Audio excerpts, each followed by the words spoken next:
Hey, what's going on, guys? And welcome back to another episode here on the channel with me. And as always, I'm your host, Dragon Steve.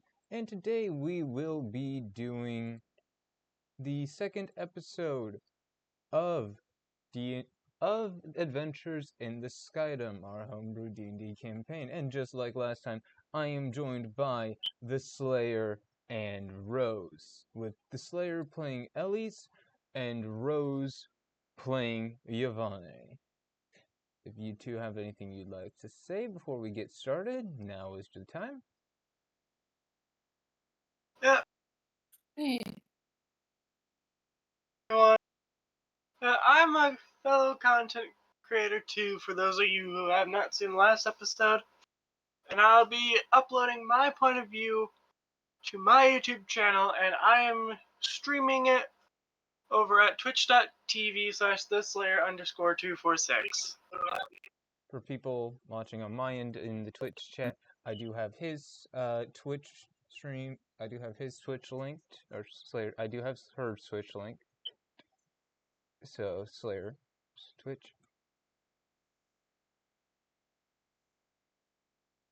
Slayer's Twitch is linked. You don't have to bother linking mine.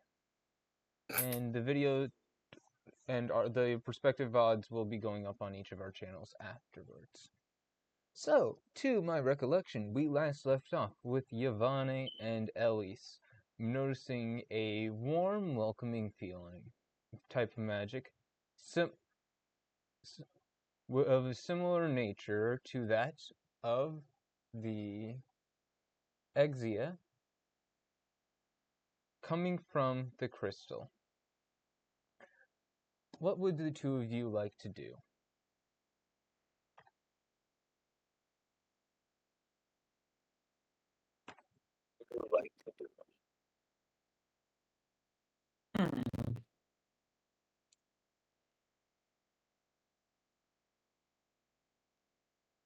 Alright, I would honestly approach this. I guess I'll put myself here. You approach the crystal and nothing happens.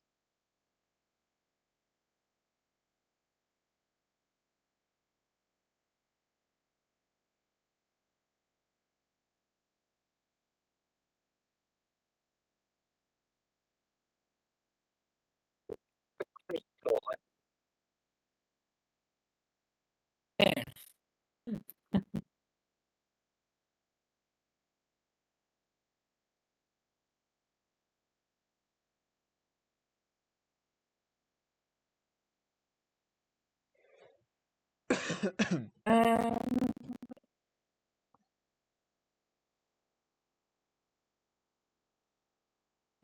Before passing it to Elise, what do you think happen if I were to go, just go grabbing the I guess that sounded weird. Getting around the. So you're asking me if anything's going to happen if you pick it up? Yeah. Roll for insight. Alright.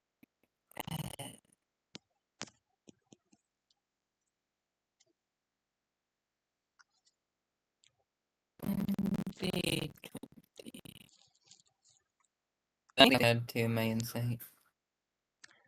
No, I do not. I just have good initiative. Alright, so it's still a 2.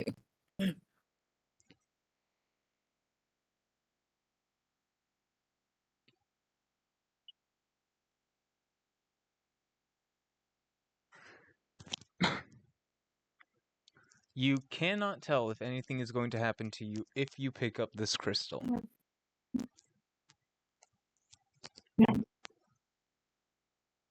To mute for a sec. Yeah, alright. I guess Elise can do her thing now.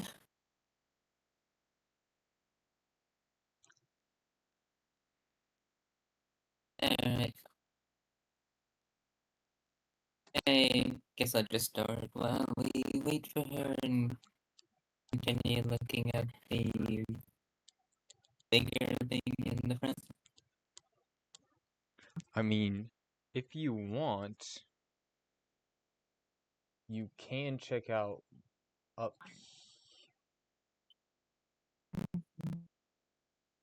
You can check this out up here. Yeah, Is I'm a good to thing. keep going. My mom just wanted something.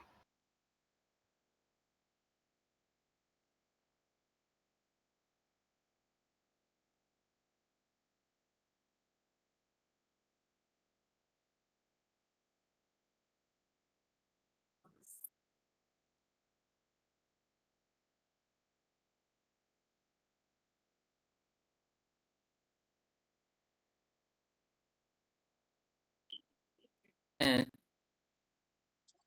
yeah, I just stored the crystal. I'm just checking out like the bigger thing that's just, more up in front.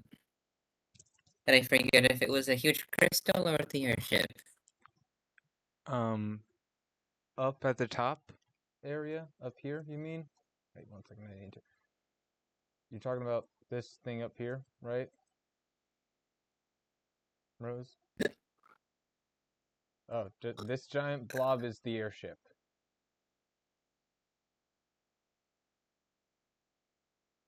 Or it's part of the crashed ruins of it anyways.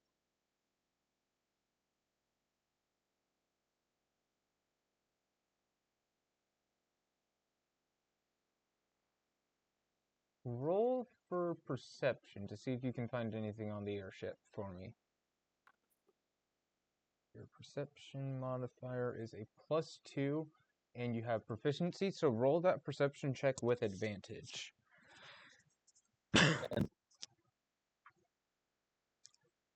I can't see whatever this you're pointing, but yeah, I was talking about this big thing over The giant brown thing that's right next to you is the ruins of the here. airship. Yeah, I would definitely be interested in that, so I would be looking around at that.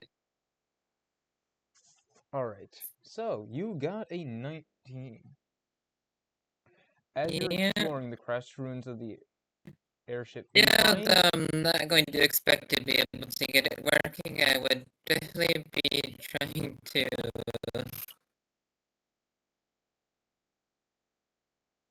that was a perception check to see if you were able to find anything in the ruins of the airship, Right. not to try and fix it. As you Is are there why you sound like you're in a blender? Yeah, she does sound like she's in a blender right now.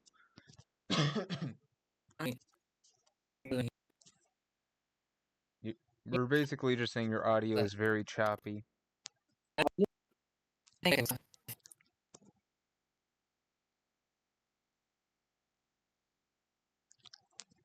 But But yeah, I was saying is what I find because you just got enough for me. yeah. As you are exploring the airship, you come across a strange device. It seems familiar to you, though you cannot put your fingers on what exactly it is. Oh, is this what I think?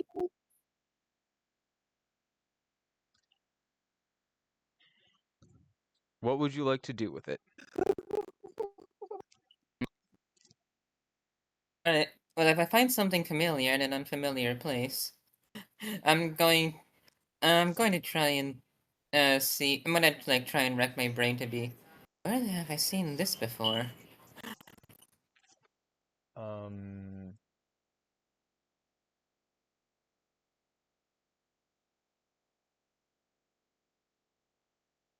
Yeah, I'll go with that. Roll for insight.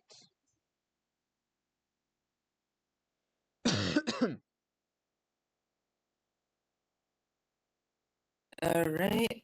Yep. I'm checking But your... I don't have What do you any have? greater Okay, so you have insight. no proficiency But or anything to your insight. You have yeah, no clue what this object is. Only that it is something that your people have used for ages.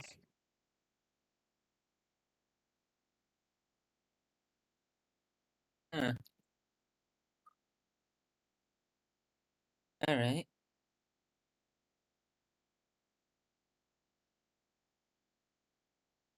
Hmm.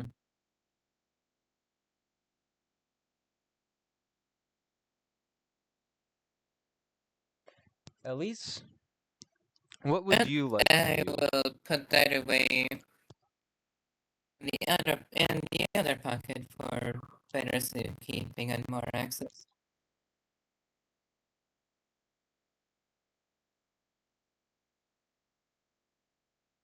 Join on your phone.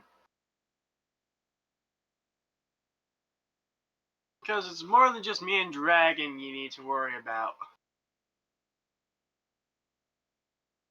What? We are currently recording and live streaming these videos. Yeah? So yeah, it's more than just me and Dragon that needs to be capable of understanding you properly. Okay, I guess I can move to my phone and see if that helps. Just give me one moment.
Alright, I'm just hoping that's better.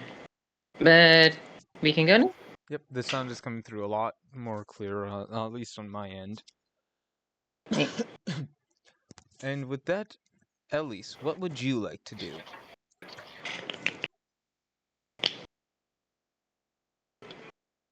To Yvonne, and I would like to look around and see if I notice anything.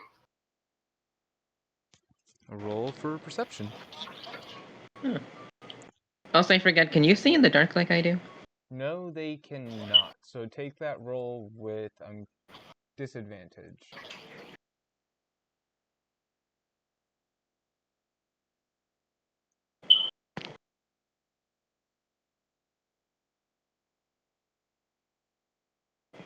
So You can 7. see the separate results. Yep. Plus your perception is based off your wisdom, which is a +0. You cannot see anything that would be of interest to you.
think of anything else I like to do. There is a very big object in this room that you guys saw when you came in here that you have not looked at once. And I'm not talking about the airship.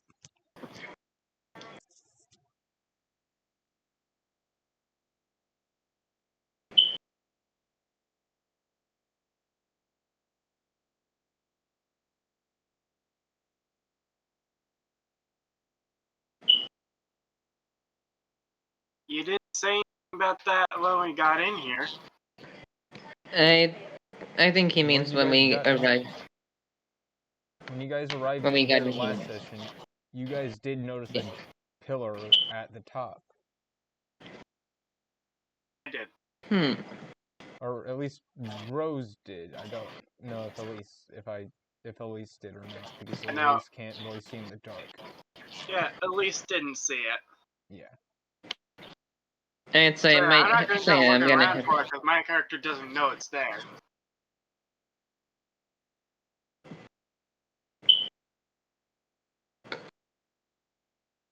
That'll be everything I'll be doing right now.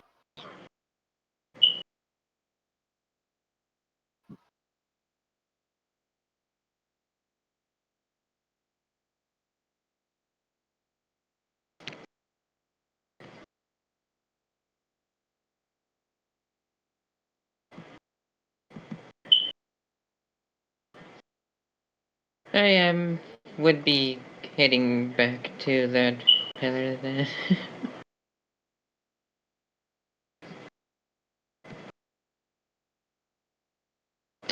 Bit of lag.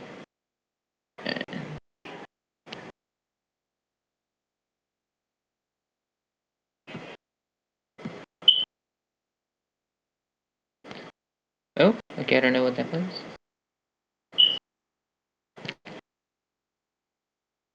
Alright, but yeah, after greeting Elise again, saying that we should really be heading out of here.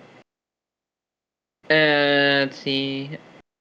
I'll tell her I just have like one more extra job to do. Okay, come on, lag. There we go.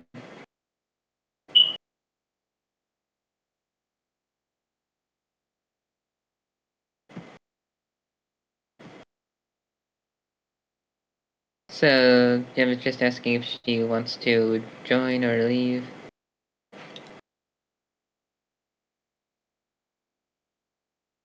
I'll join you. Alright. So you see, I can travel 7 squares, so that's Well, 1, we're 2... not in combat, and there's no more enemies in this area. So you Oh, guys can just okay. move all the way up here.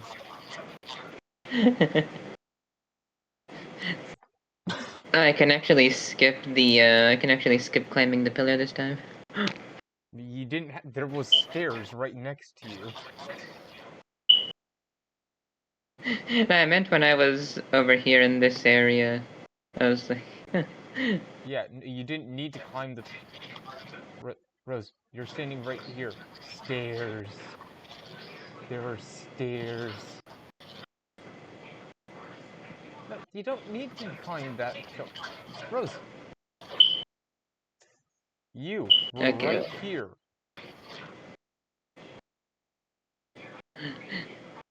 Yeah, I wasn't climbing. I was saying it's like, so when I was there last time, I didn't need to climb it, even though they're sort of connected.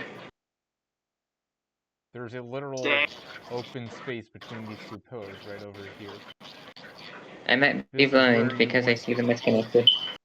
This is where you went through. You went through this space right here. There I was... may very well be blind because I see them as connected. I can fit this giant orb that I drew straight through there without touching either of the pillars. There was an open space between them.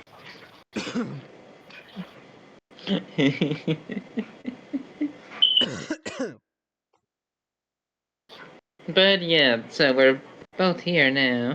So, Rose, on the pillar there is wording written in Abyssal. Elise, did you give your character any languages other than Common?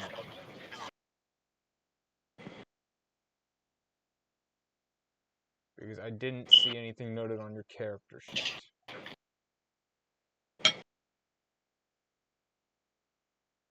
And I'm not seeing anything about languages in your slime document.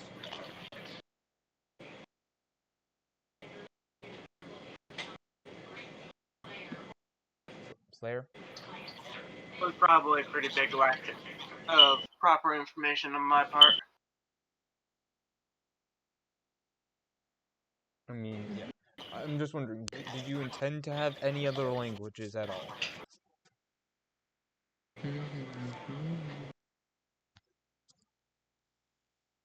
Really, but I do have the Acolyte background, which pretty sure there's still stuff I need to choose for that background. Yeah, I also need to rework myself as well.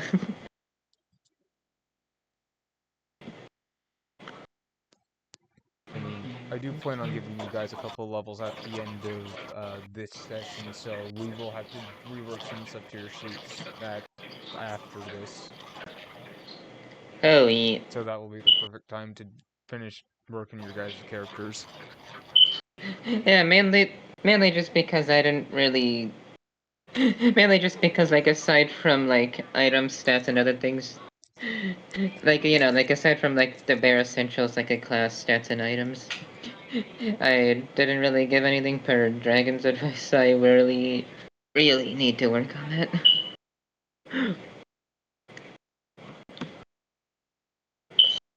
Yeah, few things that I should have from having that Acolyte background. I have proficiency in insight and religion, so we know that for future roles. And I also start off with the cleric magic initiate feat.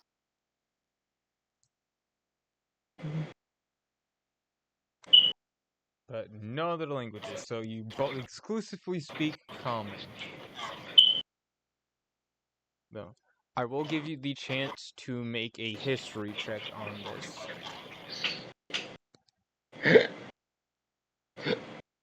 Yeah, I'll make a history check. And That is wisdom modifier, right? yes. Though you will make this at disadvantage because you do not know the language.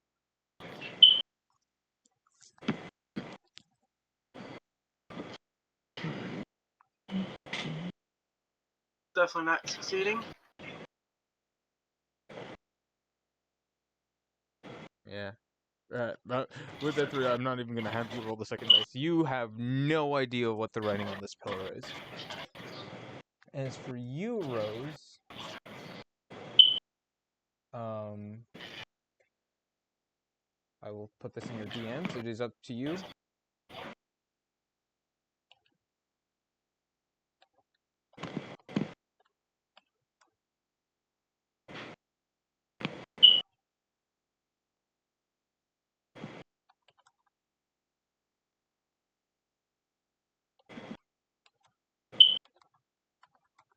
Alright, let me go see my DMs real quick.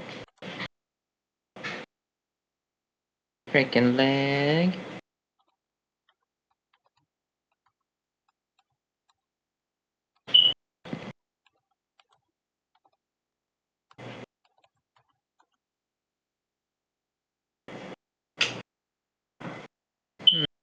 And other than that, this pillar just has some more, much smaller shards of whatever crystal substance you found in front of the ritual. Alright, so It is up to you what So you do with that information. You do not have to say it out loud. You do not have to tell Eleise if you do not want alright. to. No, yeah, I will definitely tell her, and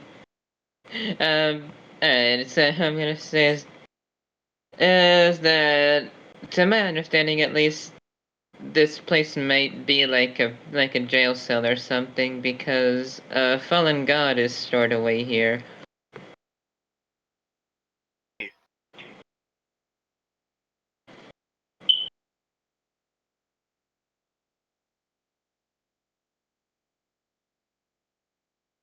I will have you know, the god is not stored in this exact location. This is for out of character information. This location held one of the keys to his prison, and the key is now gone. The key was supposed to be on the pedestal. Oh, yeah, I wouldn't know that, so, I would just be thinking that probably underground is where the Fallen God's tomb is located. I mean, there is literally a giant well here in the center of the room, so... That would only, that would only make that me... he's under the well. Yeah, that would only make me more think that he's underground somewhere, hidden away.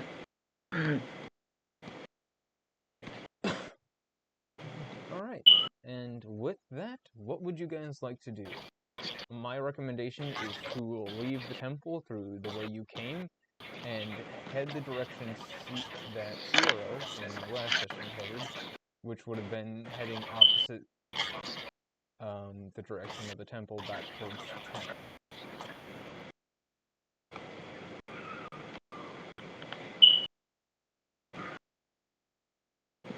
So basically, we just head out and then we have the choice to go where Ciero gave us directions to.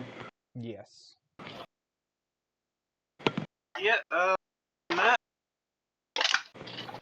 Yeah, I mean, I would, honestly.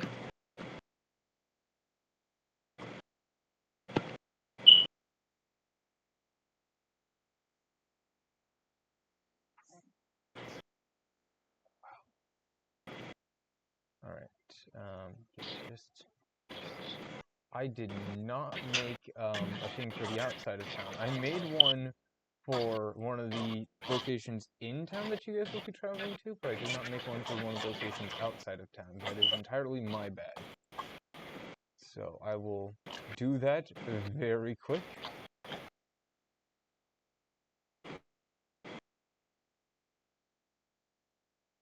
Later.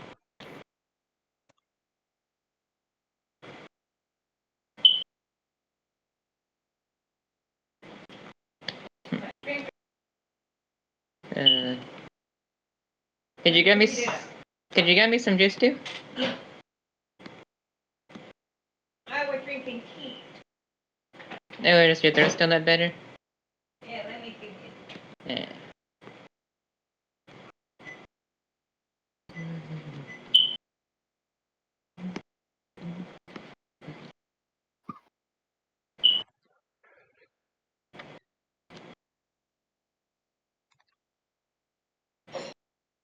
Right. By the time you two have gotten back to town, it is nightfall, and I will say Rose is probably healed up at least a few points. Roll 1d4 for just healing, Rose.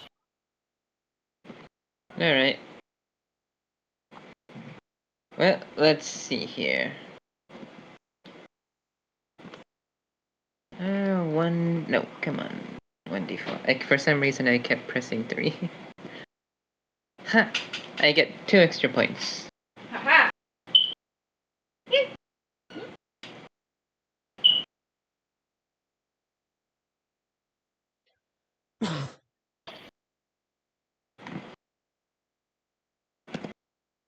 Alright.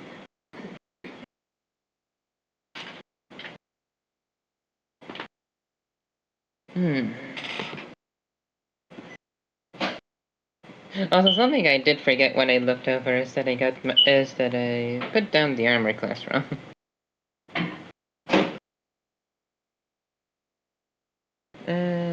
But now we're all perfectly good then.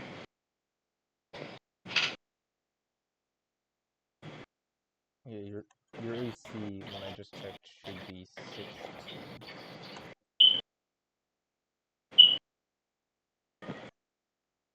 Yep. I realized I put that down wrong. Yeah, There you go. I I have just fixed made those. my selections for the spells I'm getting from my Magic Initiate feat.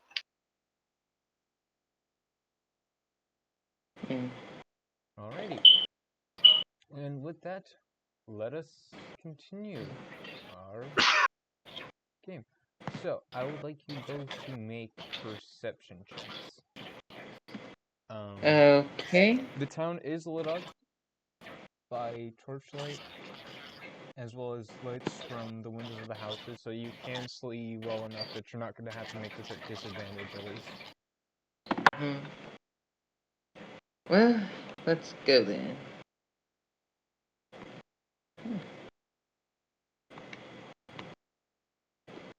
Alright.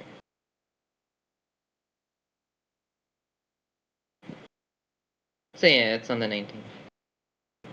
Great. So, you notice nothing out of the ordinary, Elise.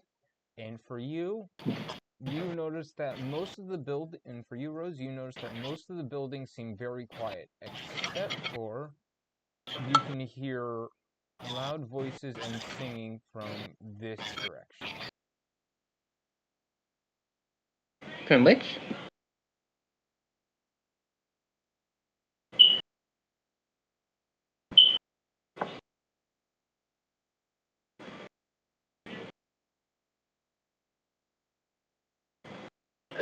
So,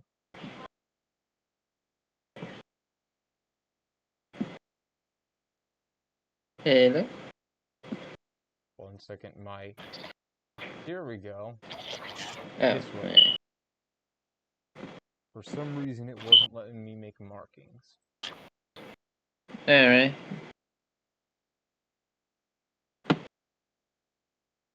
Refresh my page. I think I desynced.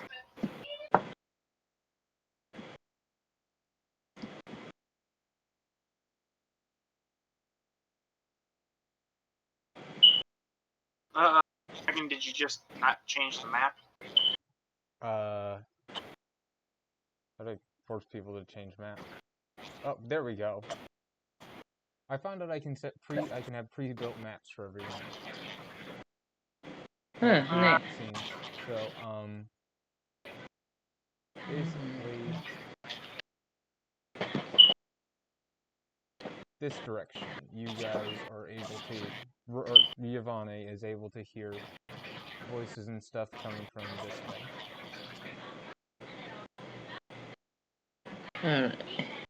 Alright. Okay, yeah, now I noticed the marking.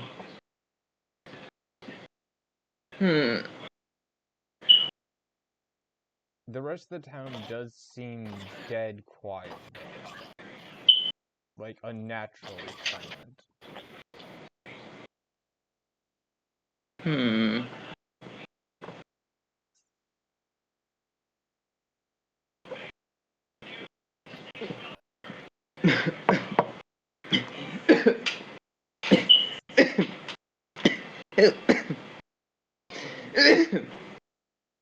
Ooh, sorry. I'm fine. Sorry.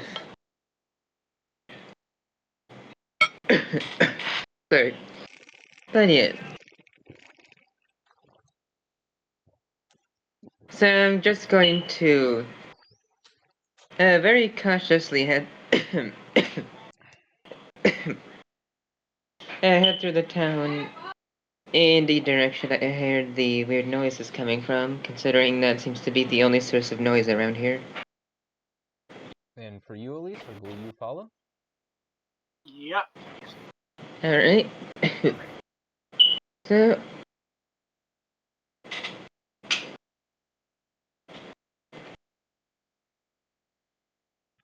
You arrive in front of a building that looks to be a hybrid between a tavern and an inn. If you look down over here where I just pinged, the sign reads blue in common, Blue Dragon Tavern.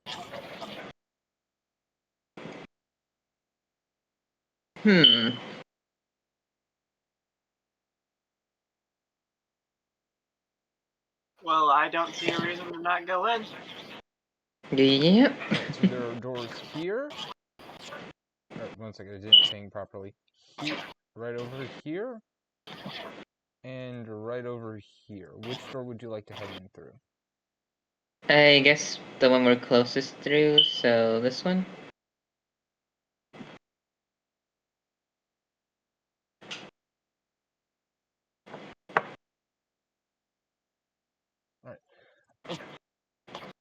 Upon entering the tavern, you notice a couple of different things. At the table closest to you that has people at it, there appears to be a small family having their dinner, laughing and joking while singing. At the far end, there appears to be two people in full armor, presumably part of the town guard. At the table nearest them, you can see Sierra, who I did put her full name. Everyone in Granblue always just calls her Sierra for short. Her full name is Socrates. Talking with another person who appears to be another merchant. And at the counter, you can see a male Urain who appears to be middle-aged with a very slender build.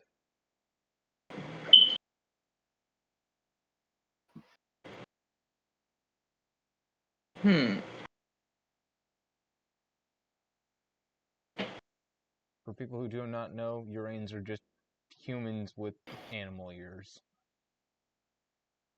Oh, like a honest, alright. I can send you guys in the Discord a picture of the aforementioned Urain that is running the tavern.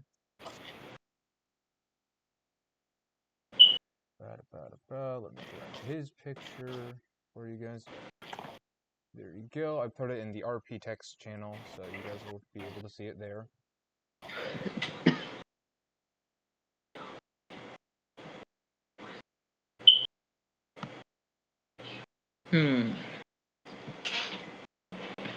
I see.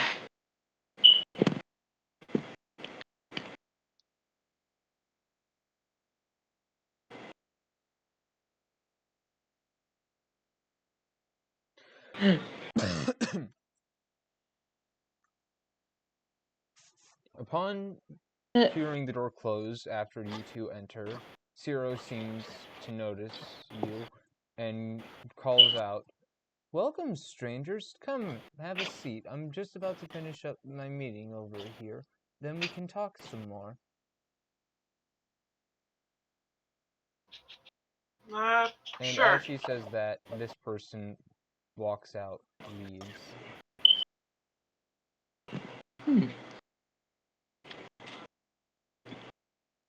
I'll go over and take a seat. Yeah, I'll go with Eleise.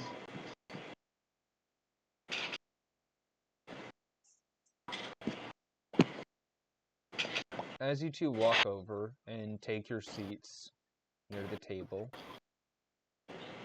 the person who was standing behind the counter to the bar comes over and asks for your guys' orders. If you guys would like anything to eat or drink. As well as he introduces himself as Aether, the Harvard who runs the Blue Dragon Tavern.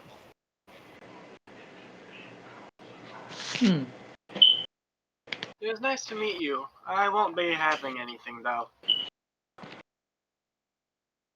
Yeah, I'll also be staying dry today. He I nods already his have a head drink. in acknowledgement and walks back to his counter.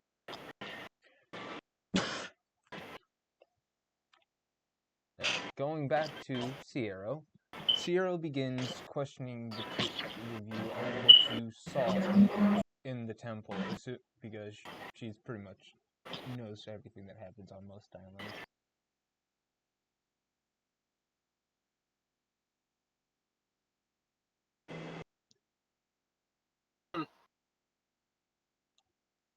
Saw a crashed airship, a pedestal with an inscription on it that we cannot read, and that's all I can recall. How about you, Yvonne?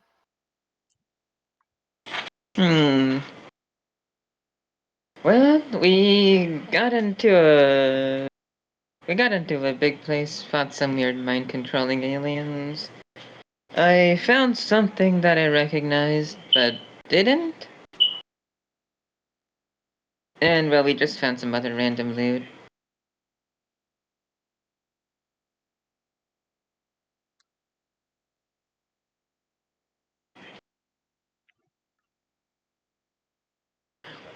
With that, Sierra is going to mention that the creatures is going to question you guys on the creatures you saw, asking if they were weird floating black crystals with golden rings and a red core. Yeah, that is how they went. I mean, if you got them to stay one still. of the rings I'm carrying and go like, this ring? Sierra looks at the ring with complete horror, as she cannot believe that you would be carrying such an item. And while she's in shock, I'm just gonna say, if you can get the little fuckers to stay still, they're pretty easy to beat. So Sierra explains to you guys that she doesn't know the most about the creatures outside of their name, the Exia.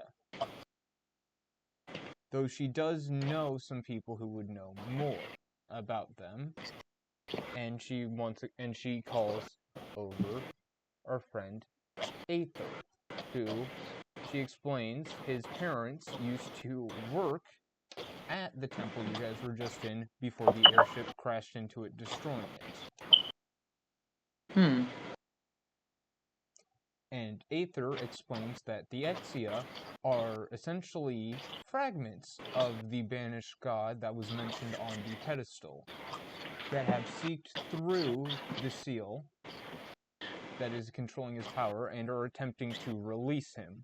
Through what means they're attempting to release him, he can only speculate, has something to do with the crystals they leave behind wherever they're found.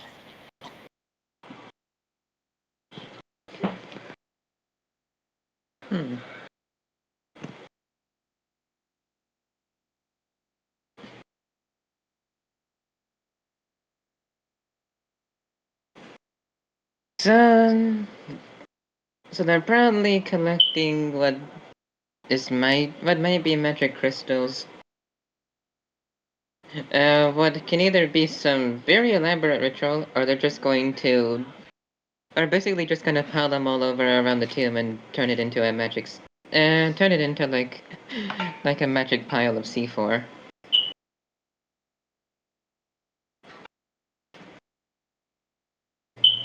To that, Aether mentions that the tomb was only that the temple was only a seal, was only holding a key to where the god is sealed, and was not the actual tomb of the god. That makes a lot more sense, actually. He mentions that the god is actually sealed on a floating island called Pandemonia, which is actually in and of itself another god designed as a prison for the gods.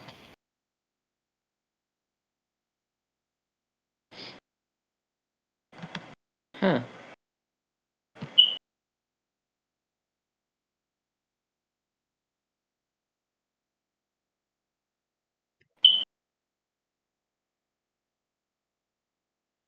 He also mentioned that a group of adventurers recently had mentioned seeing a group of Exuvia on another island nearby.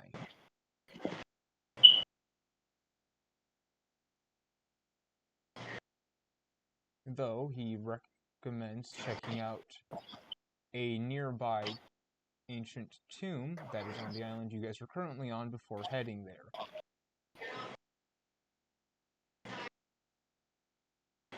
as he's heard that you may find a useful artifact in this tomb.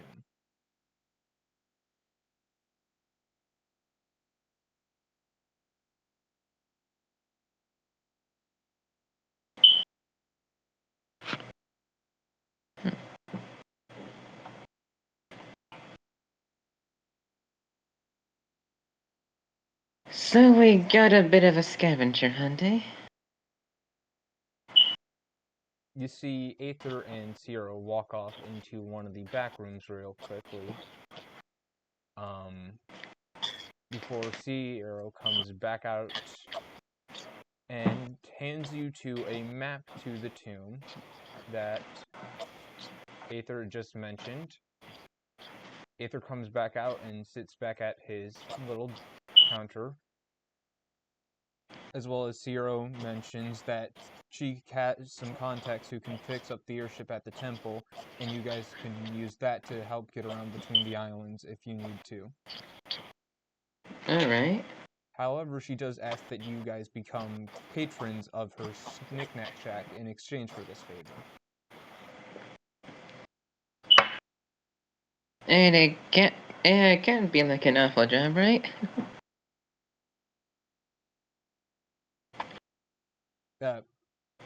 A patron is just somebody who frequents a location and buys from them frequently.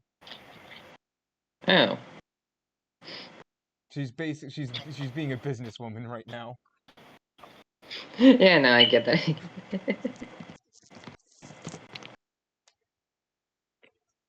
What is your responses?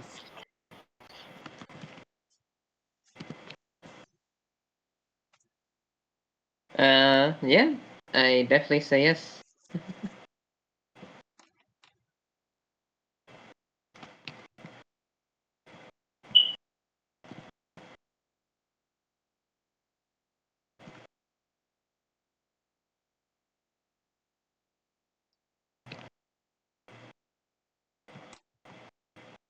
All right. Eleise, your response? Can do. I've said this multiple times. I didn't hear you speaking. Okay. All right.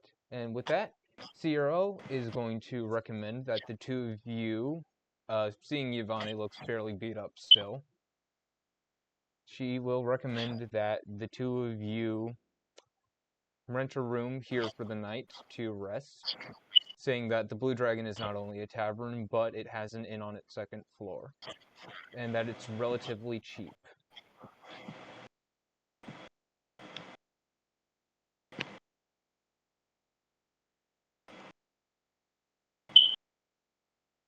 Yeah. And with that, Zero is going to leave.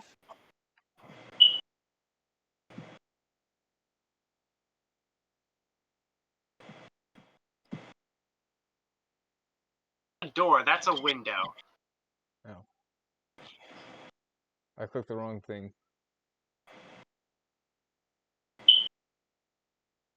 There is a door right next to it anyways, you get the point. She left the tavern.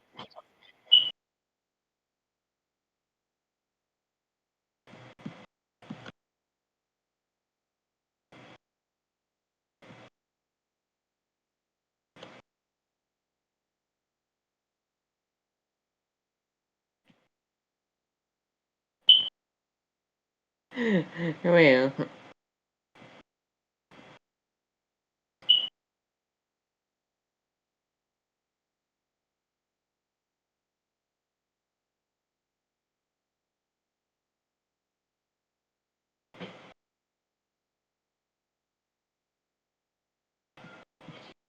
So, now I'm assuming we either got to explore it a bit more, or just... I mean, I didn't Yeah, put anything in the town, but I really just planned for you guys to come here, talk with Ciro and Arthur for a bit, get the information, come back over here, talk to Arthur, rent a room for the night, head upstairs, rest, and then go to the dungeon the next day.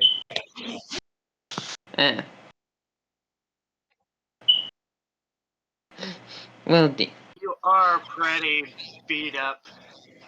So yeah, the rest. So you could use the rest. yeah, I could definitely use rest, although I was planning to do something. But alright. I just need to refresh.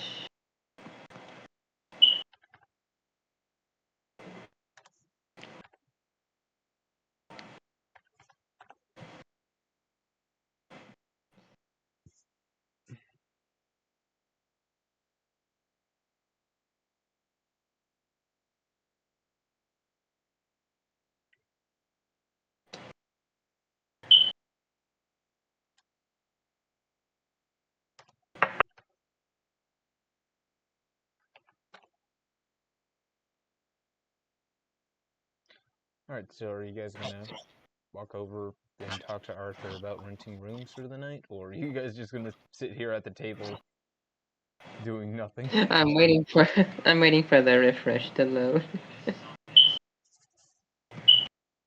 But yeah, I'm going to go talk to him. Yeah, I would definitely go talking to him. I just want to first so I just want to first go checking out the device I found in the ruins one more time.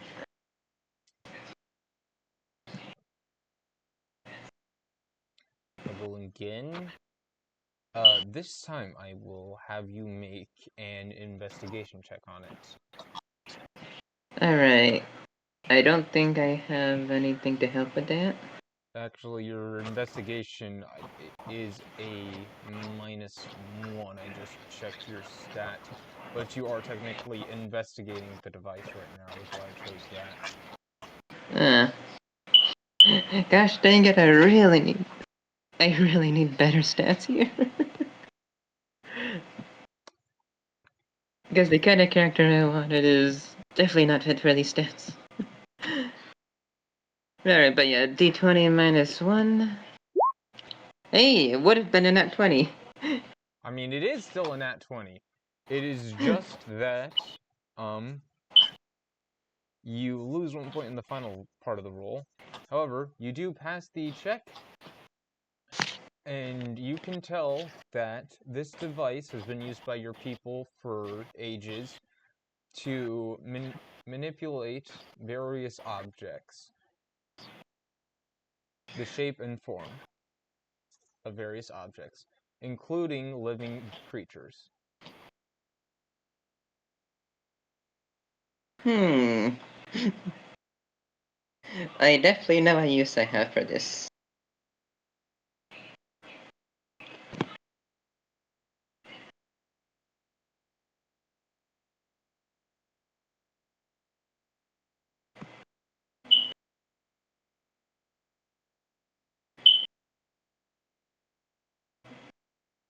Alright, well, let's see here. Let's see, where is Arthur again? Arthur is this guy right up here. Okay. Oh, So you're going good. behind the counter. Oh, sorry. Whoa, whoa, why are you going behind the counter? Sorry.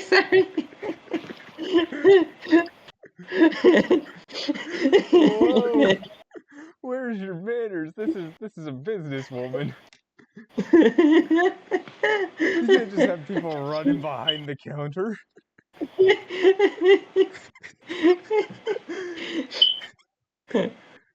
It's just the weird perception. I thought he was standing on a ledge or something. Yeah, no, it's just the way his model lined up with the tiles. It looks like he's standing on a ledge, but he's supposed to be standing behind like the bar counter over here. All right. So yeah, we'll definitely talk to him and try to ask, about what are the rates here. It is 1 copper piece per room for the night, and he does assure you that the rooms are adequately taken care of. It's just fairly cheap because he gets a lot of travelers coming through here quite often, so he doesn't need to charge all that much to keep the place up and running, as well as most of his income comes from the tavern on the lower floor. Fair enough. All right. Would we happen to have 2 copper pieces between the two of us? I mean, you guys are each carrying the equivalent of, I mean, most of the time when characters start out, they carry the equivalent of 15 gold, and 1 gold is equal to 10 silver, and 10 silver is equal to 1 copper. So you guys are carrying a decent bit more than 2 copper pieces each. Another piece of information that would have been nice to know. But yeah, I guess I can just hand them like one of the golds, and that should be enough for the two of us. He will hand you back change in the form of 9 silver pieces and 8 copper pieces. Alright. Because I'm assuming you're only getting a room for the one night right now, correct? Or are you guys planning to Yeah. stay on this island for multiple? Well, you said you only planned for us to stay for the one night, so I was only renting for one night. No, well, I mean, you guys can stay on the island for a bit longer if you want. You don't have to go straight to the fight after the tomb tomorrow. Yeah. Alright, so with that, you guys are free to just head upstairs and take a long rest. That will completely reset your health and any skills or abilities you would have expended. Alright. So let me just go note down. Alright, so that would be... here we go. So you are carrying 9 gold, 9 silver, Yep. and 8 coppers right now, Rose. If you're noting down your Nice. currency. Yep. And 9. Alright.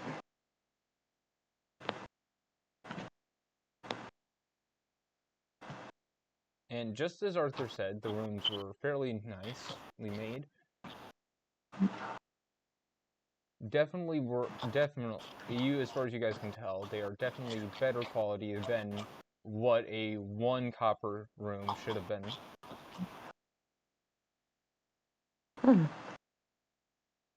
But yeah, I mean, if, yeah, I mean, if...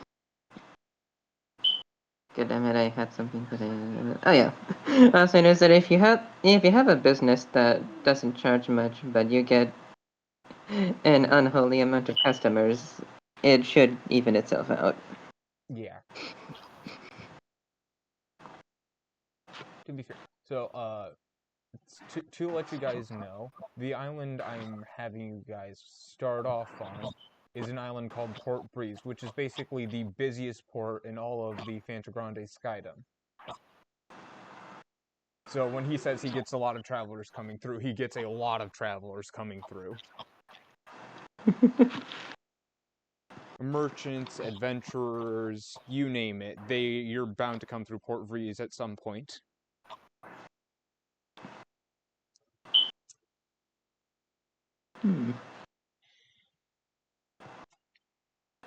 Alright, and with that, you guys will be fully rested and restored and ready. So you wake up the next day and head, and what do you guys want to do?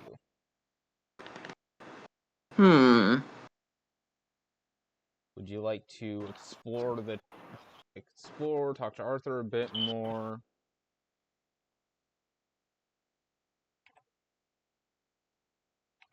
Because it is going to have been day. I'm going to remove all the people from the tavern. Since they won't be here anymore. Only person who would be here right now is Arthur. Alright. Continuing on the main path. Alright, so you guys are just Alright, so I would be going out to explore like my plan was in the beginning, but I decided I was too tired.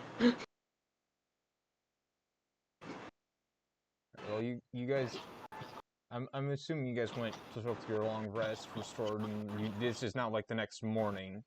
You guys come downstairs the next morning and see Arthur at the counter.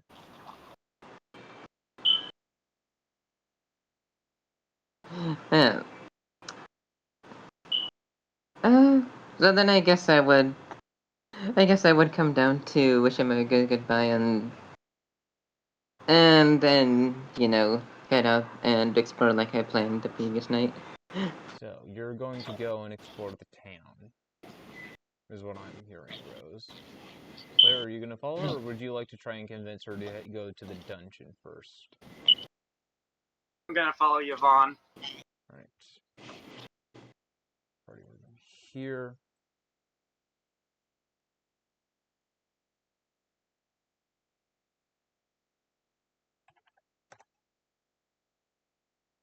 Save, there we go.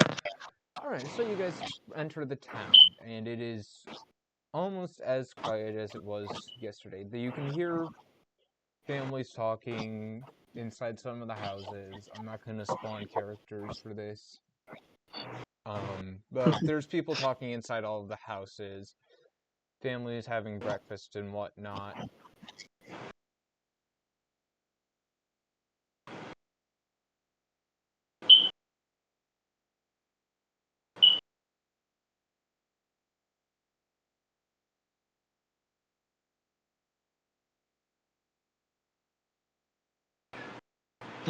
Sorry, what? You cut off for a bit at the end. You guys get to the town. You can hear people talking, families having breakfast, like normal hustle and bustle from within the town, pretty much, for early morning. Okay, so it's a bit busy in the morning, figures. Huh. Yeah, so basically, people on this island, at night, you either go right to bed or you go to the pub to drink. Which is why it was dead quiet the previous night, as everyone was already sleeping or drinking at the bar.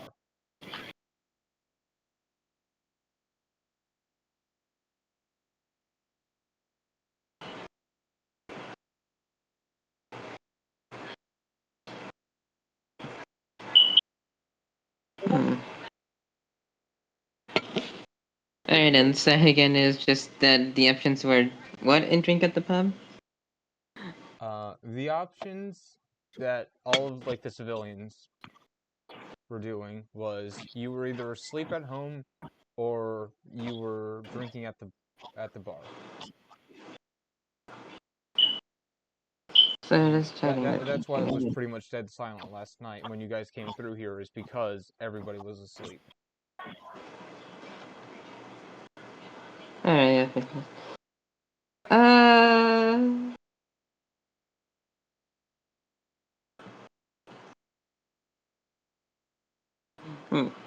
Well, I don't feel like drinking. It is So, now the morning. You guys are coming back through the city in the morning. It's normal morning time hubbub. You can hear families talking around their table as they have breakfast, people bustling through the streets as they go to get to their jobs and whatnot. yeah, I was thinking of like unemployed people, but yeah, so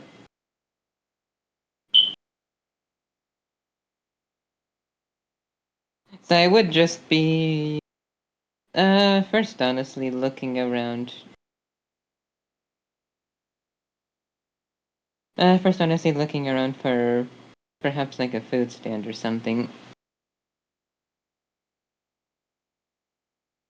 You just left a tavern. If you wanted food, you could have ordered something from Aether. Well, I don't.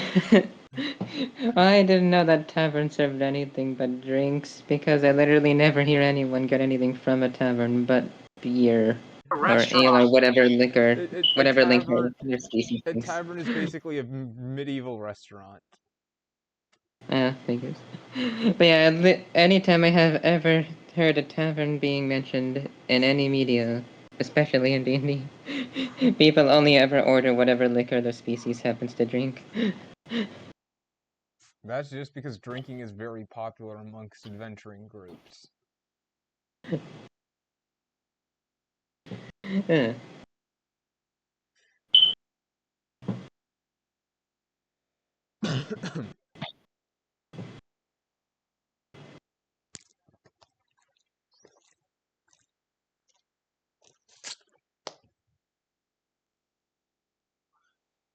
Anyway, yeah.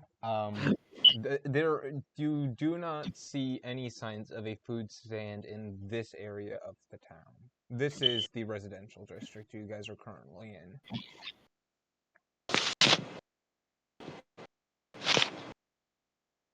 If you wanted food, you'd either have to go back to the tavern and order some from Aether, or you could head down to the...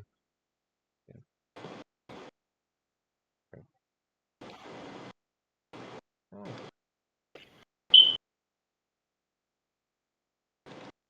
Or you can head down to the market district.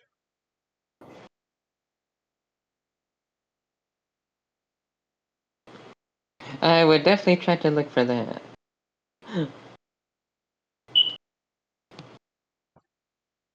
The market's just, if I can ping, the market's just down this way.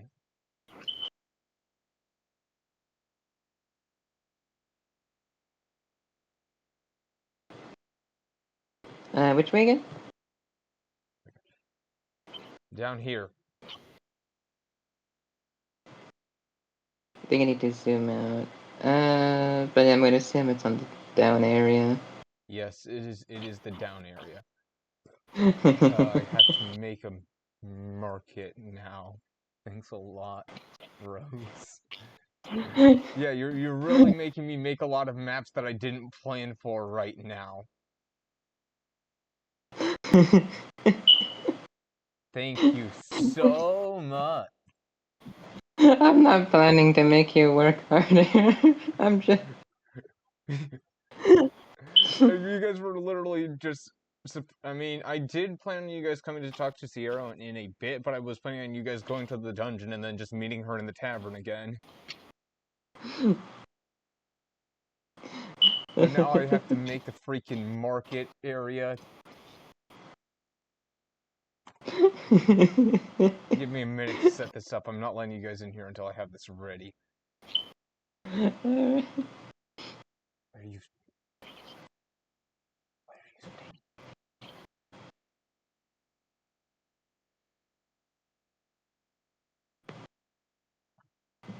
Wouldn't Roll20 have a pre-made market area? They do have a pre-made market map. I have to set it up, like set up NPCs and whatnot.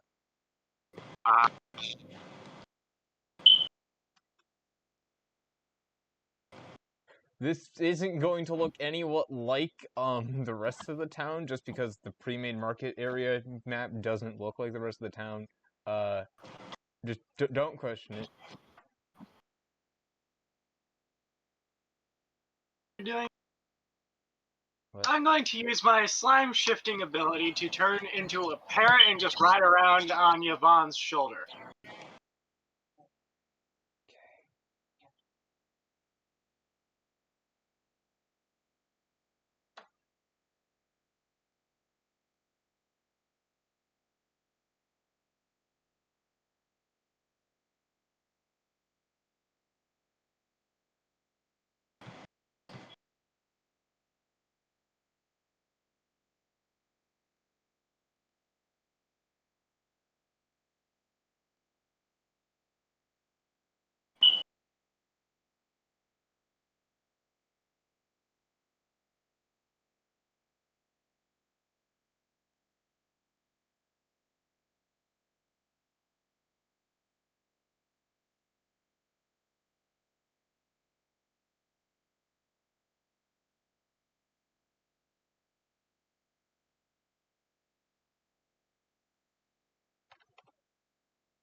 Alright. Come on in now. I have it ready. You guys may come and see the market. Alright. So, what you guys are able to see here is across the way you can see the same family from the tavern last night. You can see Sierra standing out front of a market stall with a hanging sign that says the Knick-Knack Shack. Down at the bottom, you can see someone who appears to be selling potions, Across the way from the potion seller, you can see a blacksmith working at their forge. And actually, this looks... And then down further past the blacksmith a little bit, you can see somebody running what looks to be a food stand. I will have you know, the Knickknack Shack does sell everything that you can buy from all of the other places, and in better versions of said things as well.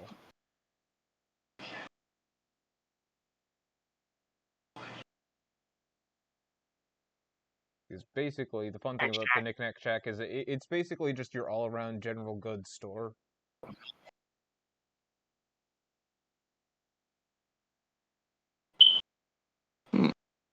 All of the other ones are like local On specialty Yvonne's shops. shoulder, I just speak directly would they be into more your ear. expensive? Let's visit the Knickknack Shack. Also, I just want to ask before we go, would they be more expensive? Yes.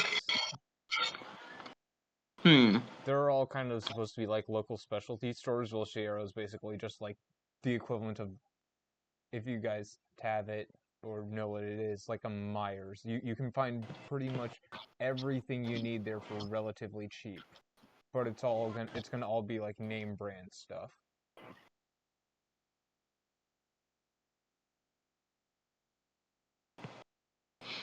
Alright, that figures. Well, let's see here. What was the Knickknack Shack again? Because I'm also going to be heading over there. Right down here with Sierra. Alright. Rose it. And then Eleise, you said you are paired on Rose's shoulder, so you just follow Rose around for now. Sierra sees you coming and welcomes the two of you to it, asking how your guys' day has gone. Although she realizes that it is only Yvonne. Me, I'm currently a parent. Yeah, I know. Can you let me finish? Okay. Seeing that it's only Yvonne, she asks where the other traveler was. I'm going. Is. I'm gonna say that. That she's just stuck with me for now. Like, I just put her away since she was small.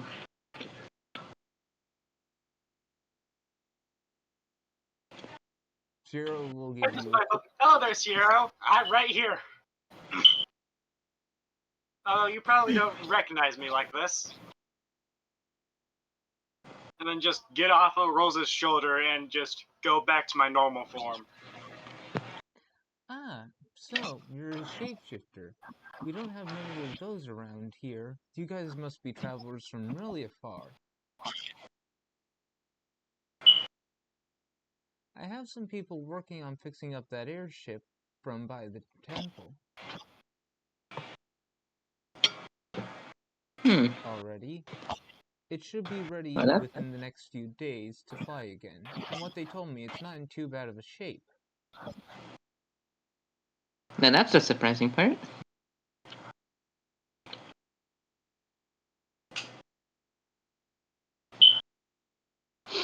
Sierra asks what you get. After that, she'll ask what you guys have come to the Knickknack Shack for. I'm going to respond with food. Preferably something I can eat on the fly. Sierra will pull out a few large crates from the back of the shack, each one full of various food items. She also recommends that you look at buying some healing items for if you do plan to go explore the dungeon, and pulls out a large selection of healing potions.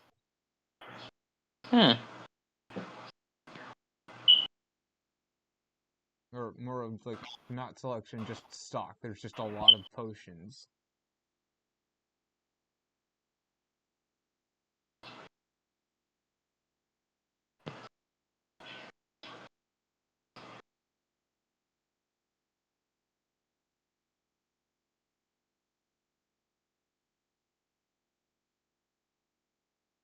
The healing potions?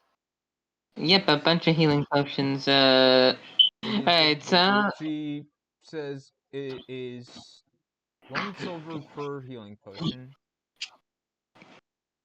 as well as depending on what food items you get. I'm going to assume you get like a decent bit of rations here, Yvonne. And I'm gonna say probably and it's mostly quick, easy food, so it's probably gonna be fairly cheap. So I'll say probably 9-ish copper worth of food items that you guys are gonna order. alright, so it's 9 copper worth of food. And if I wanted to get, say, 3 healing potions, that would be 3 silver, right? Yep. Hand her Alright, a so I'm gold gonna go note coin that and down. just say, I'll take 10 healing potions. Alright. Zero gives you the healing potions and takes the coin.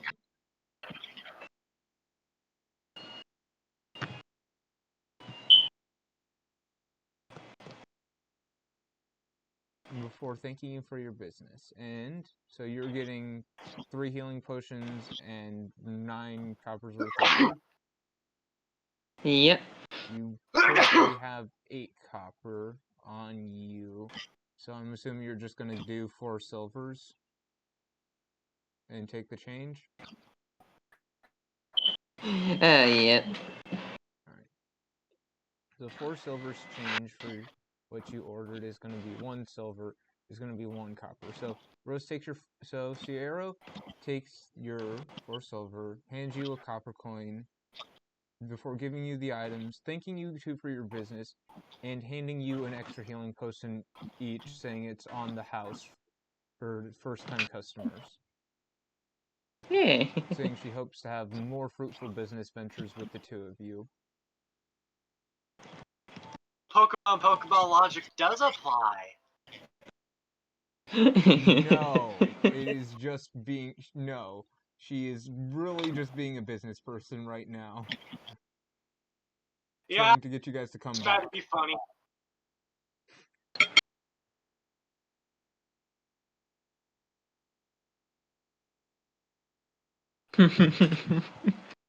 Alright, and with that, Rose now has 5 days worth of rations, 4 healing potions, and Eleise is carrying 11 healing potions.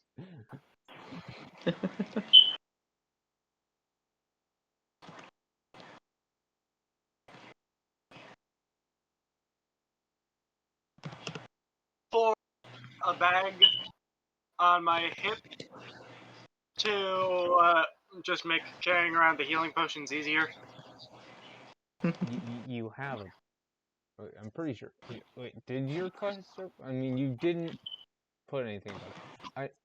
Okay, I'm going off of, like, like, with what I can remember for starting items and stuff, I'm going off of my memory of how most characters start. Most characters would just start with a backpack to hold that kind of stuff in. But a slime is like a living backpack. Yeah, slime is living backpack, so I guess you don't need one at least. Yeah, you're just gonna store all of your healing potions inside of you. Alright, what would you guys like to do next? Would you like to go to the temple? Or to the tomb now? That you guys have been recommended to go to multiple times? And I have been Alright. very heavily implying has significance to the plot line that I had planned for this episode. Before we go off and before we go off and go into whatever boss fight we're about to run into, Oh, I'm this gonna isn't the ask boss you. fight yet. I was sort of joking. I'm just like, before we go into whatever, when we run into like our first villain over there, I'm just gonna ask Sierra if there's like anywhere around here with like a huge open space for an experiment. Sierra recommends the forest, which you guys are gonna end up having to pass through on your way to the tomb. Very well then. I guess we'll go on the way to the temple, and before I head in, I'm gonna test out my idea.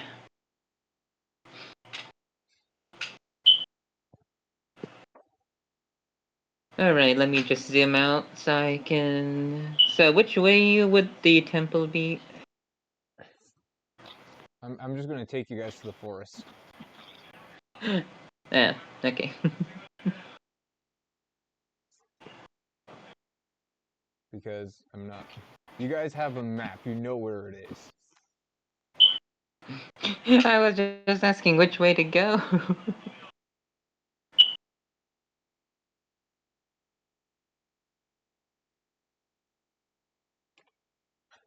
And I am just realizing I pasted those on the map layer instead of the tokens layer. There we go, that fixes my problem. Put them on the correct layer. Alright, here we go. Moving you guys to the forest so Rose can test her theory.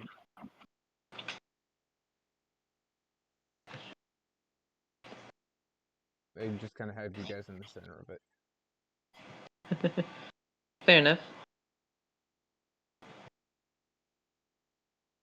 Alright, so what my idea to test was that I'm going to tell Elise to stand back a good bit, like a good bit back, and take out the device I found in the ruins.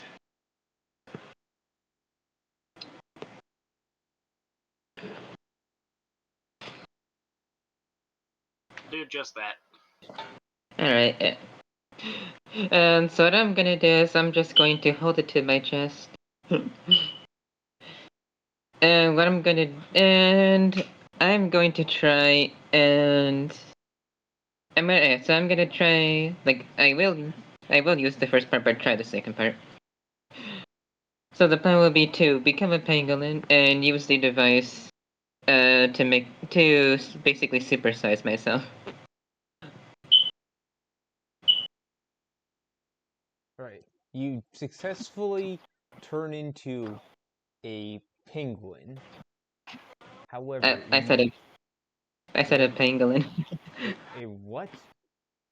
A pangolin. I do not know what that creature is. Give me a second to look this up real quick. So Alright, so it's Panglin.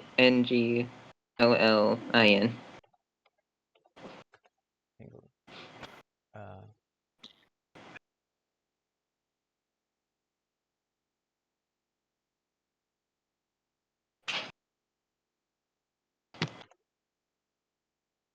oh, yeah. You do manage to successfully turn into a pangolin. You do not, when you attempt to supersize yourself, you only grow to about 3 times the size of a normal one, though. Alright, so yeah, pangolin are about the size of like I would say like a tween. It looks like a slightly bigger version of an armadillo to me. Yeah, no, pangolin would be like the size of like I don't want to say old, but you know, like like a big kid or a teenager. Like they're not really big enough to match up to the size of adults. But yeah, and they are just like... Alright. Normally... Alright, so in terms of length, they go from 12 to 60 inches. I'm going to say you're probably going to reach around that 60-inch size, because I don't want to be like mean with this, but you are still new to this whole transformation thing. So as you level up and get more experience with it, I will let you reach bigger sizes and more complex forms, which is how wild shape normally works in Dungeons and Dragons. The higher your level, the more advanced creatures you can turn into. Fair enough. Just let me get my calculator to see. I'm saying, like, when you go to increase your size, you cap at that 60 foot. Yeah, I was just saying, it's like 60 inches is what foot? It is apparently 5 foot. Yeah, so you're a 5-foot pangolin. Congratulations. I am now the size of a short adult. You are quite literally barely taller than Sierra now. You are the size of a tall Harvin. And possibly even funnier is that You went from being whatever. twice the size of a Harvin to barely taller than one. Congratulations. What's what I'm pretty sure what I'm pretty sure I was gonna say is that what I'm pretty sure is even funnier is that whatever transformation or like other change I do to myself and say, alright, I'm done. Basically after that point when I say I'm done, a timer starts that says, alright, alright, you have this amount of time before everything heads back to normal. Yeah, which I don't know how long that timer is, but you are It is currently 3 minutes. 3 minutes time. Okay, so that's So basically like how you describe wild shape. It'll go from 3 to 30 minutes max.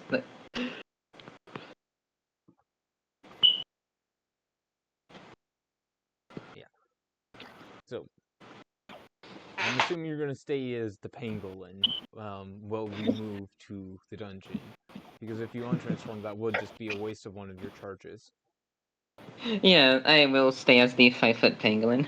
All right, I will move you guys to the dungeon. You guys are up in the top right corner of the dungeon map. Alright. Oh no, so Slayer said something that wild shape gives me temporary hit points. I will. Yeah, I'm pretty sure it does. I do need to double check its effects though, real quick. Uh, yes, it just mainly Your interested me because I'm one. is set to the max HP of what you wild shape into, and then you're forcibly turned back when your wild shape form runs out of HP. I do not know if a pangolin is a basic creature in Dungeons and Dragons. I'm gonna be honest with you here. Let's see. Okay, so I don't think a pangolin is a creature in D&D, but if we were trying to put it, what would you say that how many hit points would you say that a 5-foot creature with more armor than an armadillo would have? It is. It is a creature in D&D 5th edition, actually. Oh, I have never heard of a pangolin in this. Hit points is 1d6 plus 1 for rolled, or its set hit point value is 4. But that is for a normal sized pangolin. Because you are about 3 times the size, I will give you.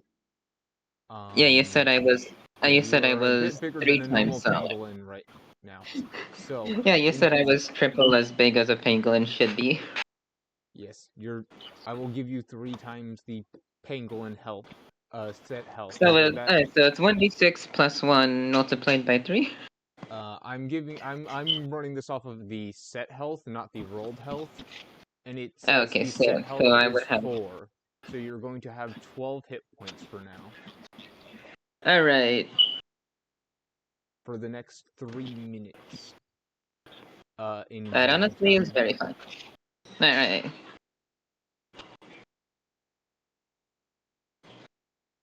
Also, you do lose your dark vision. That is fair enough. This That's what I just creature, asked is from what I saw, how are did we not have going? dark vision. You Yeah, are I just wanted to essentially ask a also. pangolin right now. You are Yeah, pangolin. no, I was saying that's why I was just trying to ask is how are we gonna calculate time? We're gonna calculate time by turns. Because this entire area is gonna be one giant combat encounter. And most combat turns in D&D normally take like 5 seconds at max. Fair enough, so it'll be like 5 seconds per turn, I guess, or 5 seconds per encounter. Right, rules as written, one entire round is 10 seconds. Alright, so 10 seconds. Yeah, 10 seconds per leg, full rotation. And I have 180, so this should last me a good bit. Yeah, this probably should last you for the entirety of this dungeon. Alright, let's go then. Alright, so immediately upon entering, you will notice that it is very dark, and the further you go in, the darker it only appears to get. You notice 2 coffins off to your guys' left side.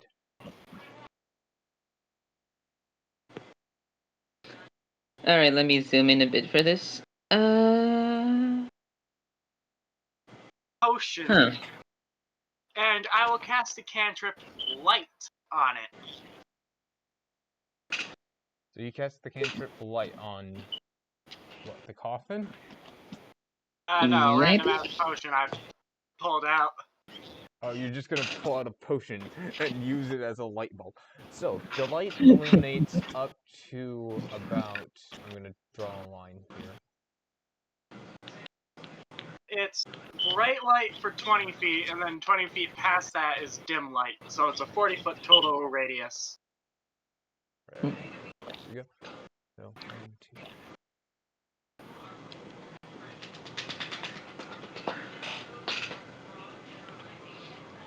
Alright. So, you are able to see one skeleton down a little ways past you guys. But it notices the light and sees you guys with that. Yep. Oh, that's Thanks neat. to aura settings, that big circle is how far the light reaches. Alright. So, this thing is going to notice the bright light, so you guys will not get,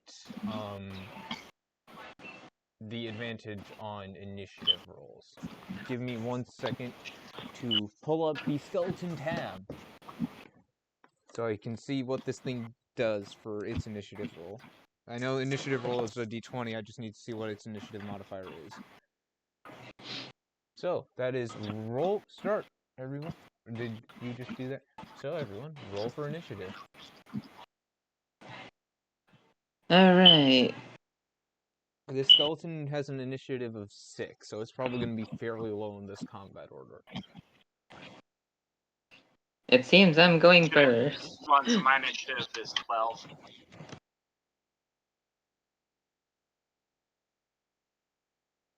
You have a +1 to your initiative.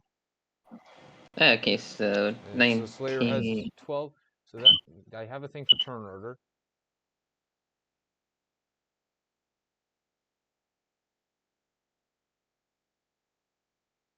So it is going to be Yvonne, Eleise, if I can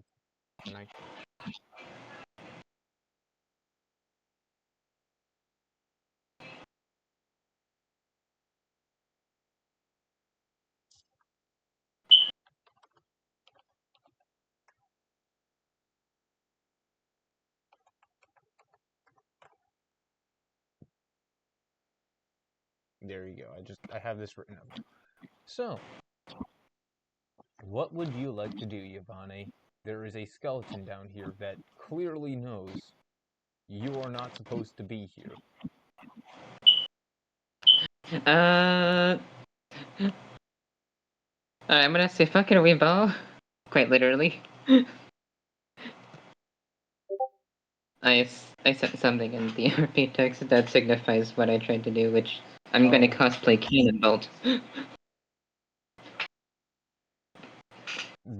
Wild shape, you basically just lose access to all your equipment. Yeah. So, I'm pretty sure that rolling around like this wouldn't require like a good weapon or something. No. Depends on whether or not the creature that you are currently shaped into is capable of doing that. Curl. As a reaction to being attacked, Pangolin can curl into a ball. Will curl into the ball. It gains a bonus of 2 AC. It may uncurl as a bonus action on its turn.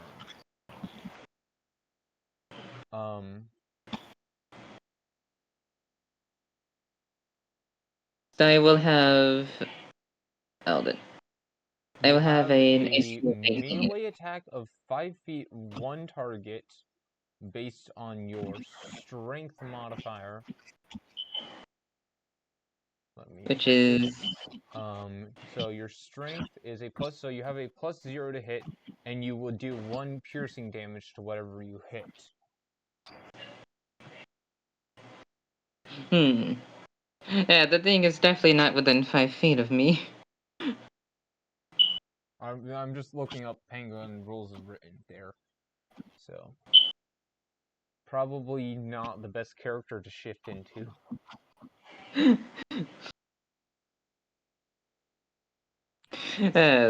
Yeah, I was thinking it would be because Well, something you that's do about the have a size of a movement person speed with armor of was good. 20. So you can, as well as a burrowing speed of 5 feet, which means you can go underground and just start slowly making your way towards this thing. It will take you some time, though. It is going to take a Okay, yeah. while Yeah, instead of trying... to get to I this can thing probably if come you out go for a surprise underground. attack, and I can possibly have like a surprise attack in something near it. Near Rose, it is going to take you 1, 2, 3, 4, 5. Okay, wait. So let me see. 1, 2, 3, 4, 5, 6, 7, 8. It is going to take you about 8 turns to get to this thing if you go underground.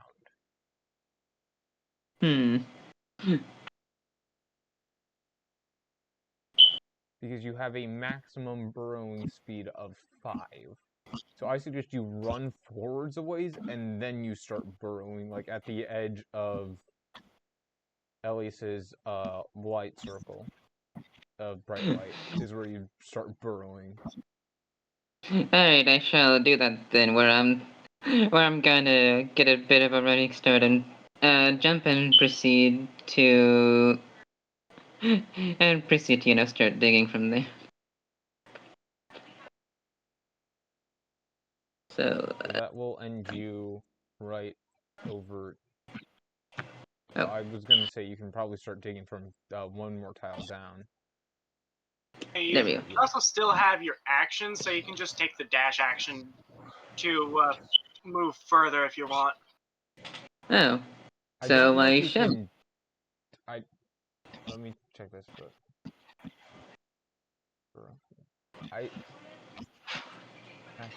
I don't know if you can dash while burrowing, because I'm pretty sure special dashes doesn't work with special movement. I might be wrong on that, though. She can still be closer to the enemy before she starts burrowing towards it. Well, yeah, she could have started burrowing from a ways back. Just 1, 2,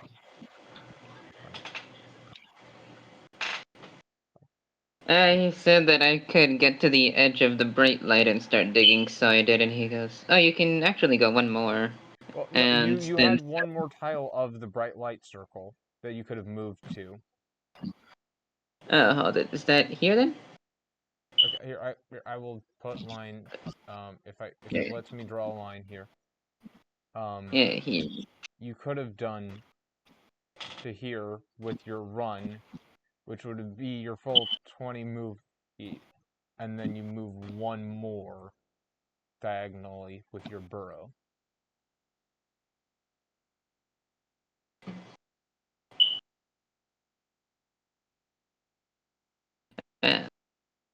So I could have moved that here? would be dashing, because it is not that it has 5 feet of burrowing on top of its 20 feet of movement. It has 5 feet of movement, of which it has 20 feet of movement, of which 5 can be burrowing. Alright.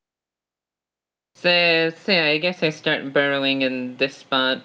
So you'd start burrowing in that spot and then move here, yeah. but to get to that spot, you'd have had to have taken your dash. You'd have to take your dash action to start burrowing from this spot. Okay, yes. Definitely remember that next time. So yeah, I guess I start burrowing here then, since I forgot to dash. I mean, you do so movement. You have your movement, which you just did, and then from Yep. here you have your action still, which you can declare to take the dash action and then burrow that 5 feet. So yeah, I will dash and burrow the extra 5. Action just uses your action, but it gives you additional movement speed that turn equal to your base movement speed. Yeah, the Pagbun has a maximum burrowing speed of 5. So if it burrows, it can only move 5 feet while burrowing.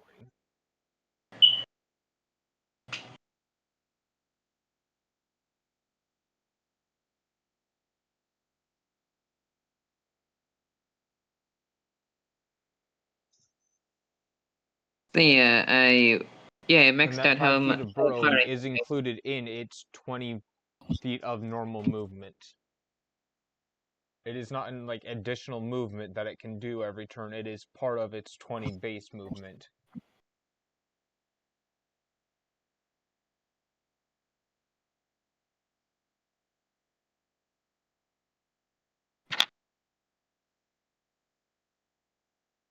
Yeah, special types of Alrighty. movement such as flying, swimming, and burrowing, those kinds of things they are listed separately from your normal movement. However, they are counted as part of your normal movement when you use them. So a character with a flight speed of 15 and a walk speed of 30 cannot walk 30 meters and then jump into the air and fly an extra 15. They can walk 15 meters, jump into the air, and fly the extra 15.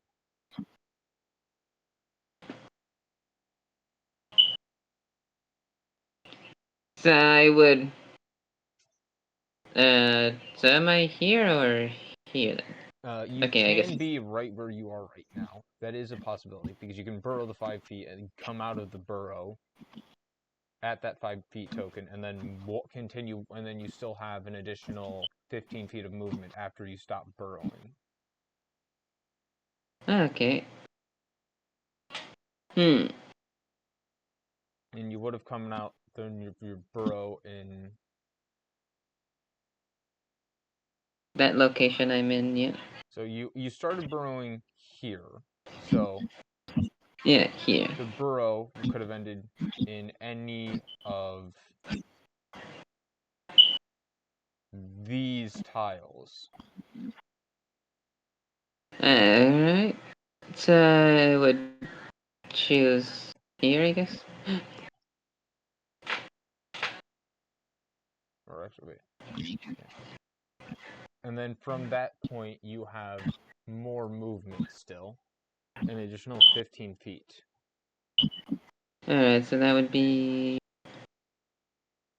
Come on, let me move myself. Alright. So it's 1, 2. However, you cannot attack this turn because to run to the edge of the light, that used your entire movement speed, and then you had to use the dash action to continue moving. Yeah, figures. Alright, I'm just gonna. Yeah, so I will meet the skeleton and just hope that my armor class saves me from being swung at blindly.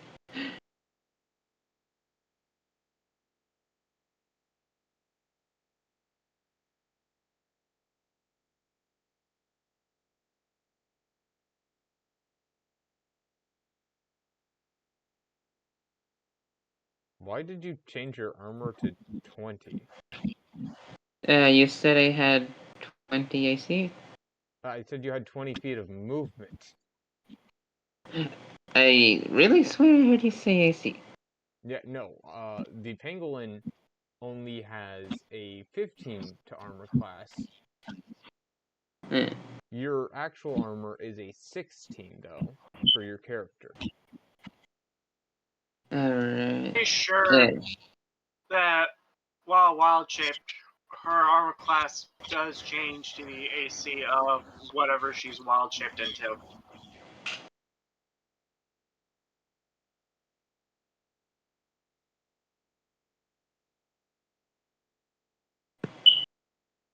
No, it is Elise's turn. Yeah. A movement speed of 15 you have. Plus you can just make like a 50-foot whip and hit this thing from all the way over here.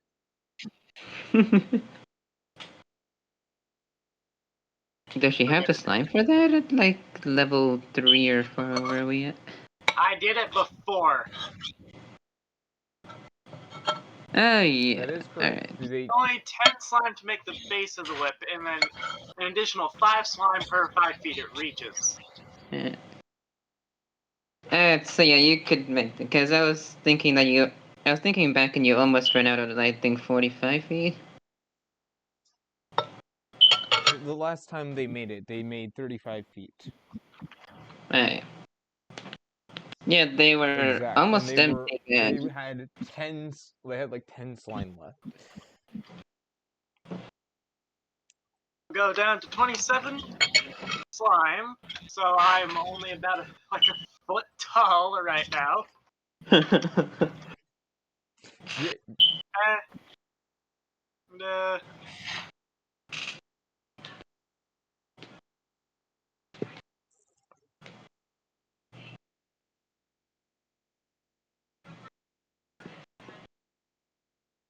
move here.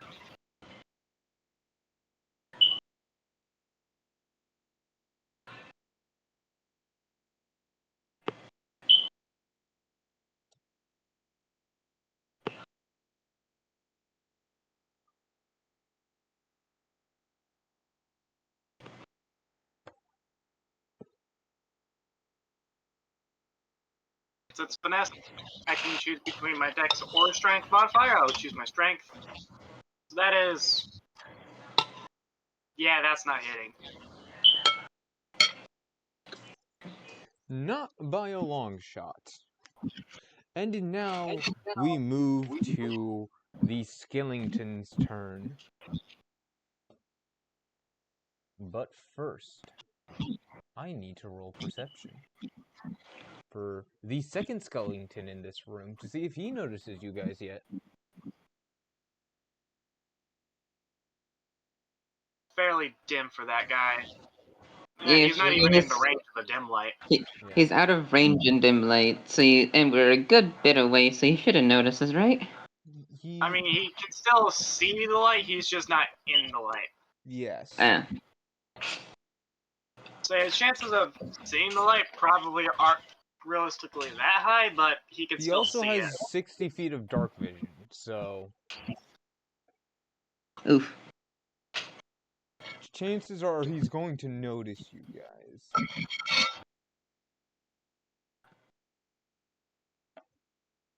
Yeah, he knows you guys are here.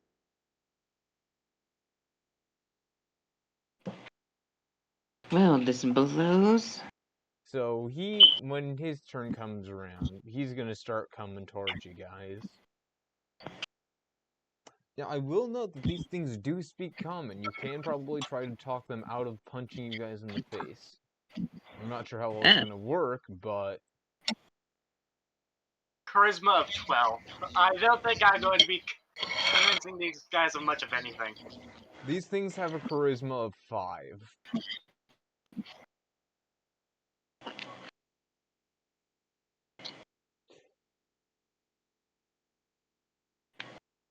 They are weak to bludgeoning attacks, I will have you know that. So blunt weapons is your way to go, which, funnily enough, Yvonne, because you turned into a Pagborn, your melee strike is no longer bludgeoning, it is now slashing. Figures. As well as I'm pretty sure Slayer's whip is also slashing. The whip is slashing. Yeah. I mean, slashing will do neutral damage to them, but... It's a lot of movement. Wait, you could just reach very far by making a very long whip. That is correct. So Yeah, this at this first point, I'm skeleton just that is sniping standing with a whip. right next to Rose.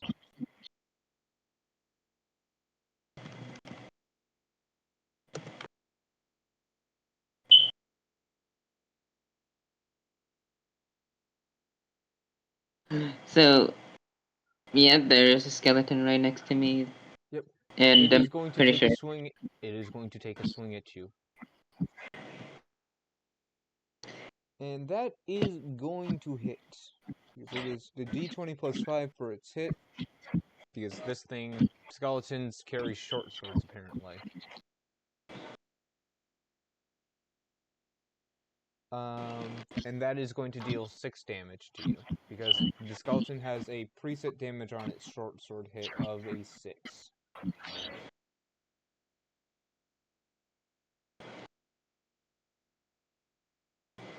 Alright. That damage would be slashing. Yes, the damage is slashing, which I'm going to check the Pagborn. Does it have...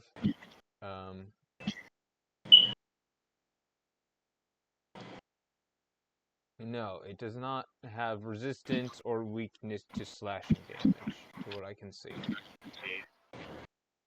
Oh, shoot. So that's a third of your health gone. That is half of Yvonne's current health gone. Alright, so it's 1d6. Oh, Yeah, no, it's... I think our roles are a little reversed here. I'm supposed to be the tank. Yeah, you're the one taking the hits.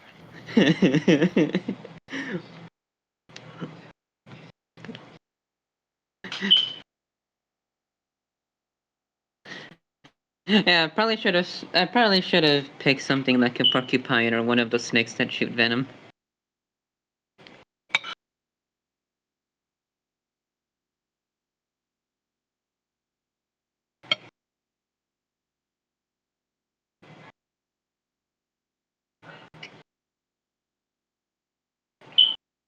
Alright, but I'm assuming it's back to me?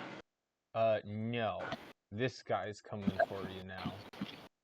Oh no, not the second one. Did you roll his initiative? I did not, but I'm pretty sure he's gonna be the same. But because he's coming into the fight after you guys have already started combat, he's going last in the turn order. I'm pretty sure that's not actually how initiative works. If I remember right, whenever anything joins in the middle of combat, you roll its initiative and just apply its initiative accordingly, if I remember right.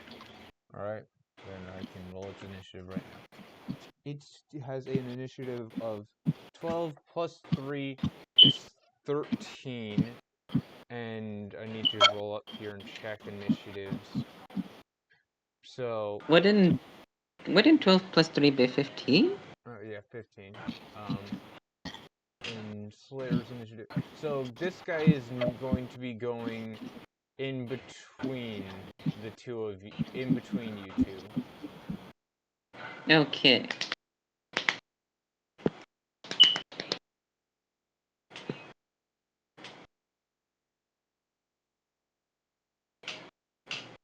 So then, yeah, it is back to you. You have one more turn of this thing not coming for you.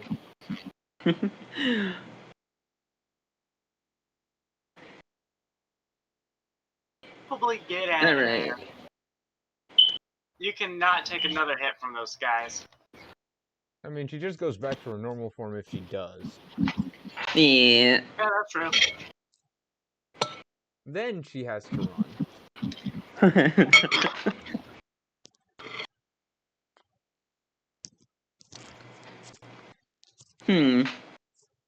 Or, Slayer, you could always just turn your thing into a giant mace and then start swinging it like a madman.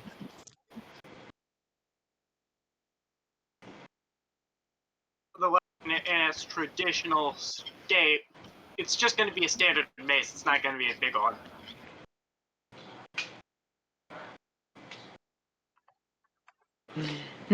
It's... Yeah, if you Okay, right-click the tokens, you so... can click the add turn button.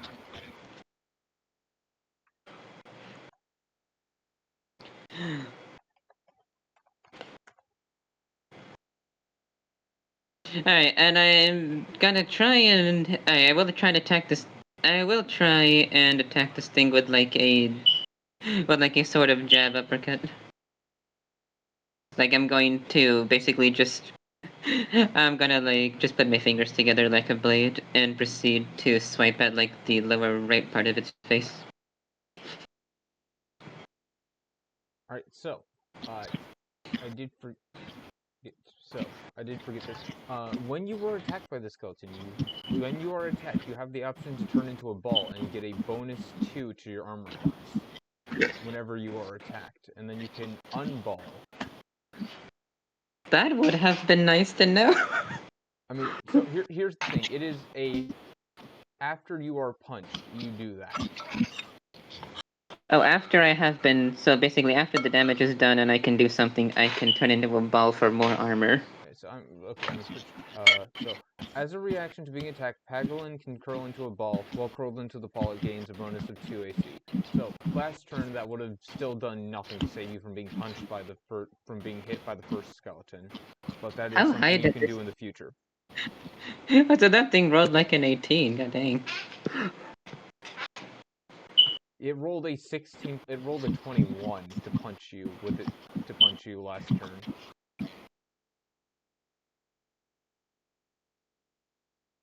Because it has a +5 to attacks with the sword that it is carrying. Okay.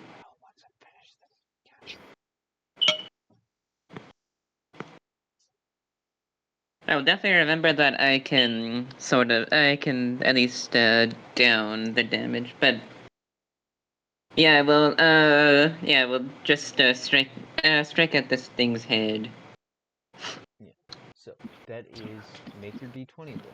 You do have to roll higher than 14 because you have a +0 to your swing.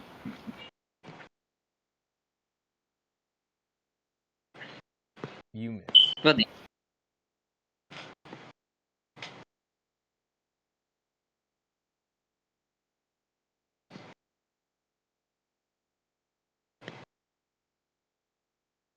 Right, the order in which you make your moves does not actually matter. Oh, and side.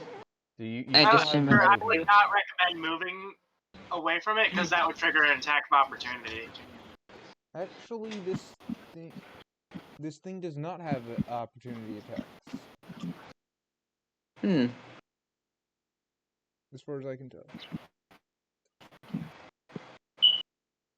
Alright, so Because it'll be one. in its actions, it has listed a short sword and a ranged weapon. Which this one is a melee spell and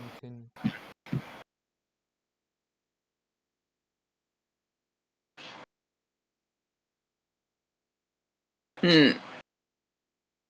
Alright, so yeah, I shall. Alright, so I shall just move back to. Yeah, move back to Eleise then. Alright, and with that, this one down here.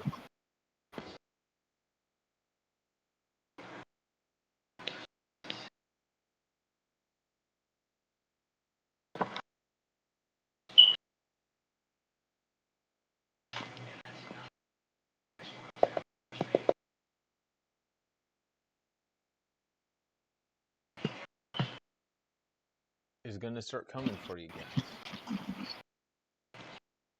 And with that, it is Elise's turn.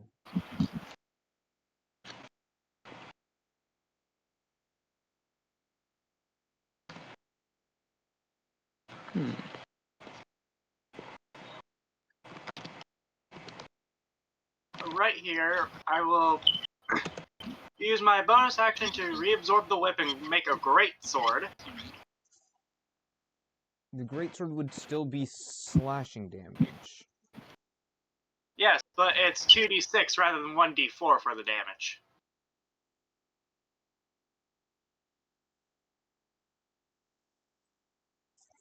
You could switch it to a warhammer for 1d10 bludgeoning, which is what these things are weak to.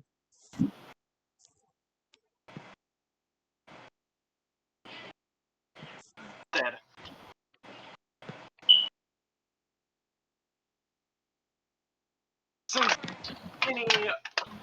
since regular old weapons don't have any special rules attached to them, it's only 10 as long to make it. Yep. And then I will... And so the Warhammer uses guy the went right here. versatile. So I'm assuming you can use whatever stat, strength or dexterity you want for it. I'm assuming you're gonna go with strength for your modifier to swinging with it.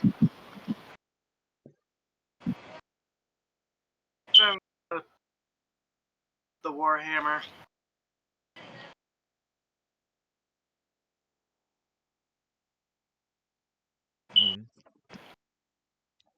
The Warhammer does more damage than the sword, and it's of the type that these creatures are weak to. Hey, let's freaking go. So I don't know why you wouldn't switch to a Warhammer and use a greatsword in this case. It's a Warhammer. But, yeah, it doesn't look like I can actually apply any modifiers to it because it's versatile. Unless there's something I'm missing about the rules of the game. Okay, so I'm looking at... So it's 1d8 bludgeoning, and it has versatile, which it says 1d10.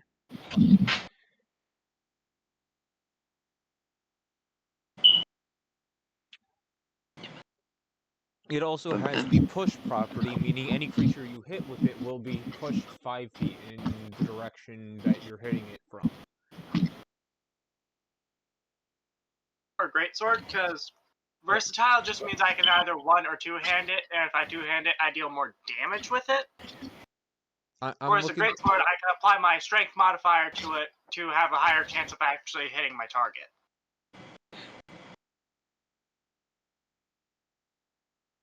So, yeah, I'm going greatsword for consistency of actually smacking this guy. Alright.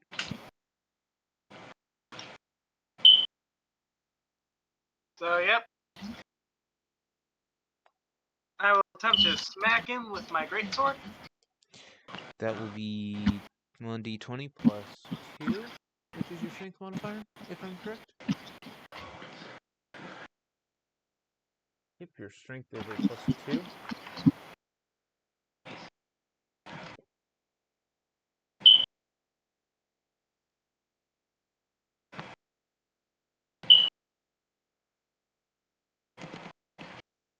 And the damage is 4.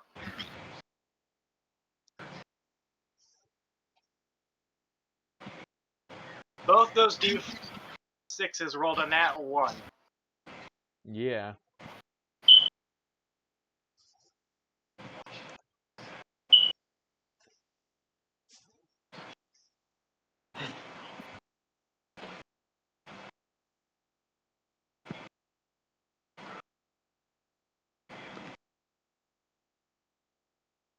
What is the range on the great sword? Because if that is close enough, I do think you could have also hit King.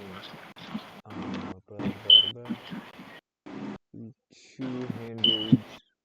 You can take the glaive, but definitely. Where's the great sword? Doesn't. No, it's not a range weapon. So I'm pretty sure it's just that same standard 5 feet of reach that everything has.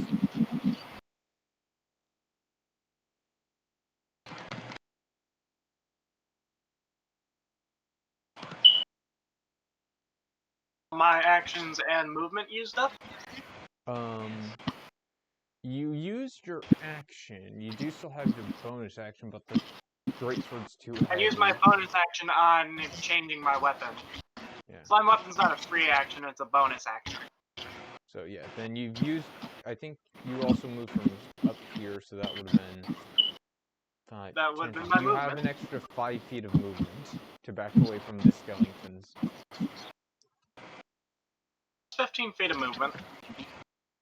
You used 10 feet to get where you currently are. No, I used 15 feet. I measured it before I moved. Oh, were you? Oh, I Yeah. thought you were. I thought you moved from right above, from one tile on top of Rose. Then yeah, you're done.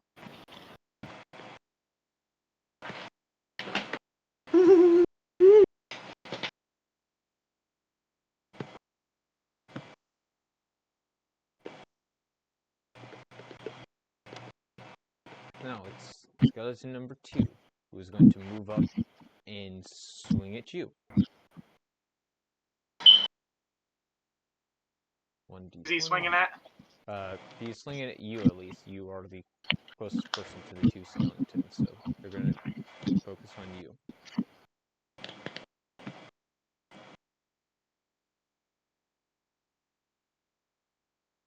That is a d20. Plus 5 is 11. You only have an AC of 4, so that will hit. And in terms of 6 damage. Damage, I do resist it. This is piercing damage, so you're taking 3. I resist all 3 of the physical damage types. Yeah, piercing, bludgeoning, and slashing, I resist all 3 of those. Yeah, I have a low AC, but damn do I tank. Until you get to magic and elemental damage. Yeah. So do you roll a 6 or a 3 for damage? It has a fixed damage of 6, so it's dealing 3 damage to you.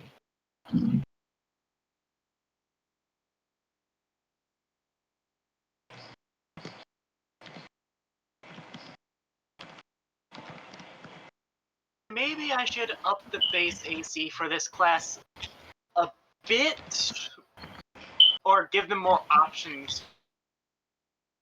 You can easily give them some kind of like reaction, where you can attempt where if something rolls extremely high, or if something rolls fairly low, you can have a reaction to roll a d20, and if you roll higher, then you dodge backwards 5 feet.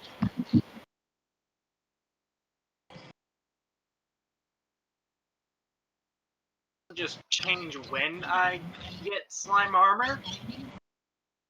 As currently that's level 4. Maybe I could make it like a... Yeah, I can make it earlier and just put something in the first... Yeah, just put what I replaced it with later.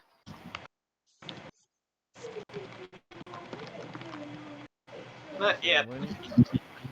Which level do you get the heal at? The healing? Yeah, the slime healing.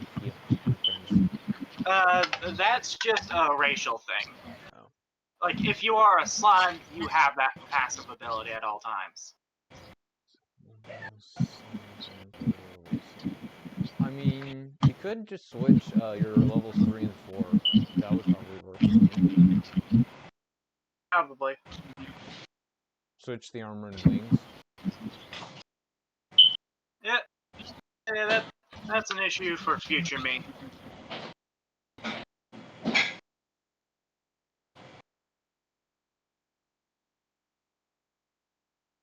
And with that, we are back up to Rose. Alright, so I'll adjust my time again. No, not 1760, oh god.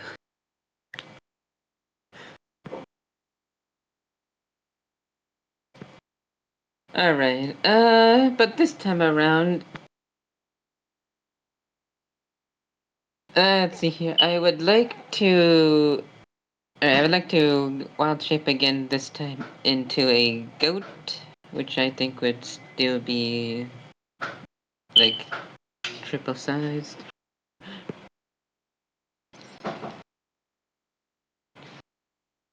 Shape is considered a spell, and you're not actually allowed to cast spells while wild shaped. Fair enough, alright. So I would have to...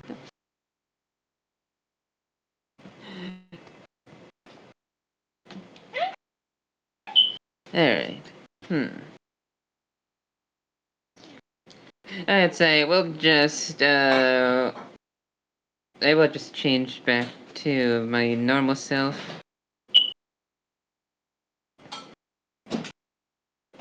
And I guess I can provide some back support for Eleise. But let's see here.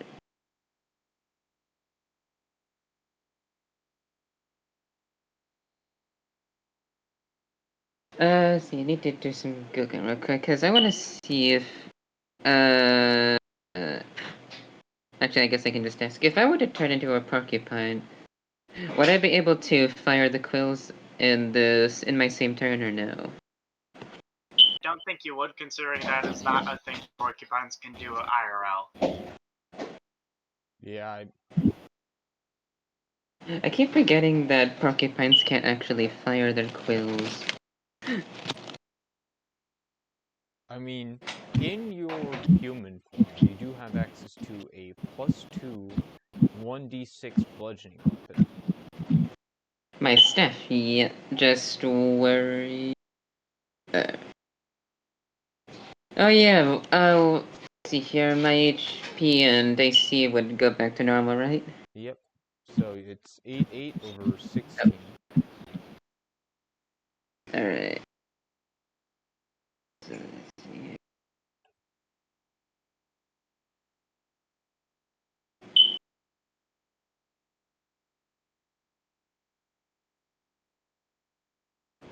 And 16 is right, alright. Yeah, I had HP and AC swapped for a moment. Yeah.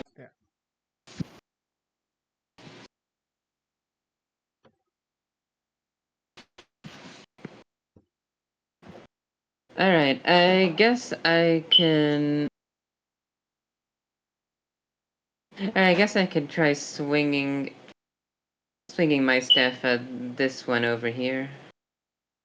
Oh, no. Yeah. Alright, 1d20 plus 2. Alright, let's go then. More HP than that? I remember her having 15. When I just looked at her character sheet, it is 8. The reason Yeah, I it had was some... marked 15 earlier is that she had accidentally input her armor, a 1 lower than her armor class into her HP bar.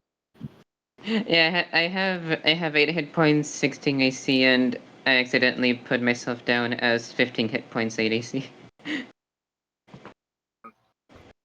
Yeah, she accidentally inverted her stats. I have her character sheet pulled up on my end, so when I also verified her numbers when she went to change back to her human form. So you do hit the skeleton, and because it is weak to bludgeoning, it vulnerability would be. Weakness It means you deal double damage. Yep. So roll your 1d6. 1d6. 3. So this skeleton right here is taking 6 damage. Nice. Wait, didn't was it +2 or is it like +2 to hit or something? It was +2 to hit. Okay. Yeah. So 13 minus 6 is 7.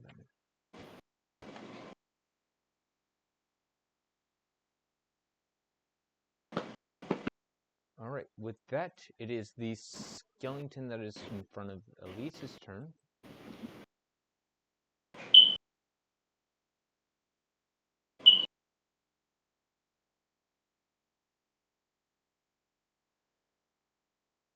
So that is 1d20 plus 5.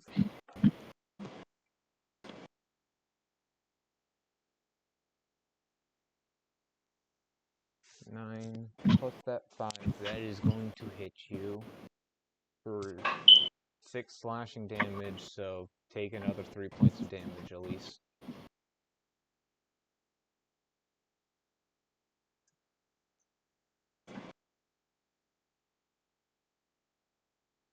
And it is now your turn.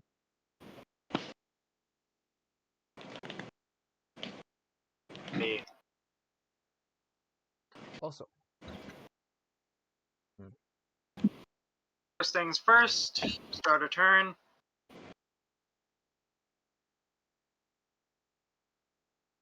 Heal yourself.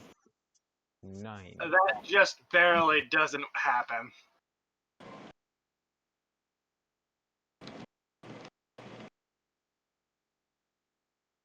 Start of each of your turns if you roll 10 or above, up to 20.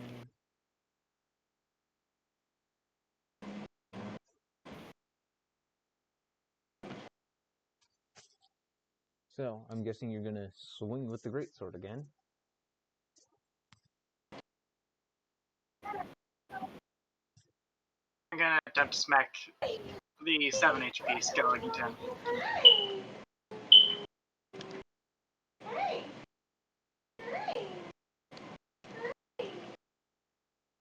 Roll So a hit. D20, not a D4.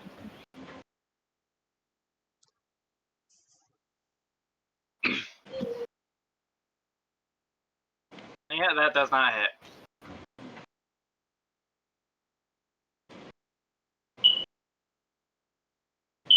Yes, you swing and miss. This skeleton parries you with a short sword.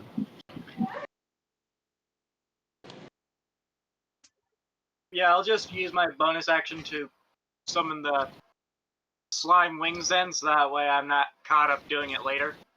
And I'll just pass my turn there. Alright. You're in an enclosed space. The ceiling is probably at most 15-ish feet above you guys. Flying isn't going to help too much in this area. I mean, since I can decide to just stay in flight if need be, I can just stay out of their range.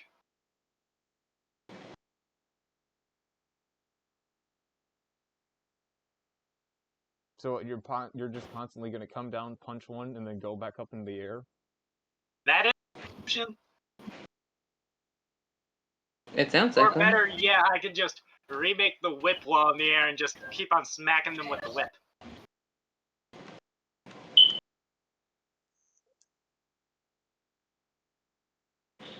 Even if you do that, they're just going to turn on Rose immediately. Which is why I'm not deciding to fly right now. I can still tank some hits very easily. And if need be, we can just sit here until I'm maxed out on HP again.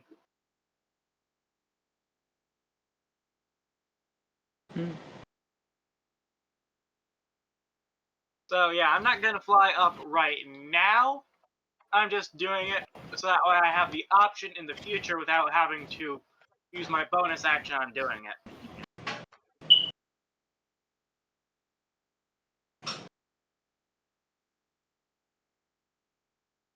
Take another 3 damage.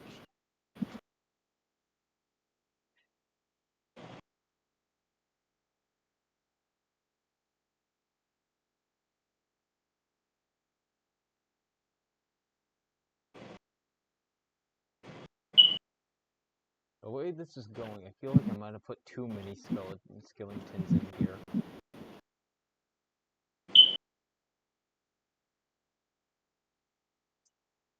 Mayhaps.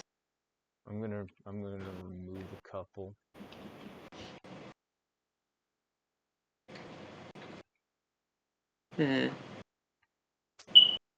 And this much sounded alright? It's just, it sounds like... Just sounds like it takes forever to take him Armor down. class is making us not really hit them that often.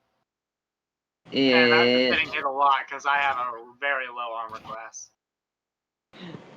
I mean, I have a decent armor class, at least in human form. Yeah, but my AC is 4. It's not the lowest AC I've ever seen, but it is definitely But far it's a from low the best. enough AC to where I'm being hit 9 times out of 10. If something doesn't hit you, it's gonna be a critical fail. Yeah, Also, pretty much. also Slayer, I don't even know why I'm rolling to hit you when these things have a +5 to swing with their swords. Their bonus to swing is literally already enough to hit you.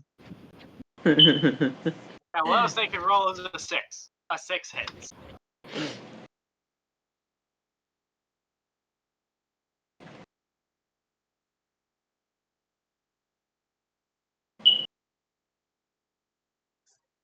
And with that, it is back to Yvonne.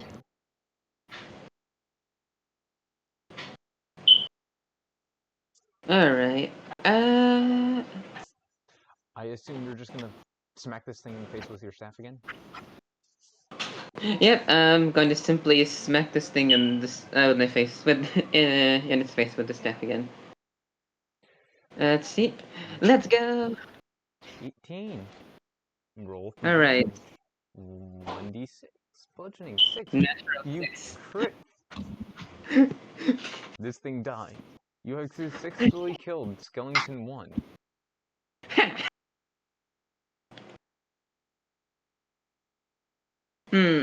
Alright, I'll just save my move. I'll just leave it. I'll end my turn with my movement being to be in range of this thing. You are going to move towards the skeleton that is about to attack. Yes. Yes, I did keep track of which skeleton was where in the turn order. This one was the one that had the higher initiative roll. Yes, I'm going to be there.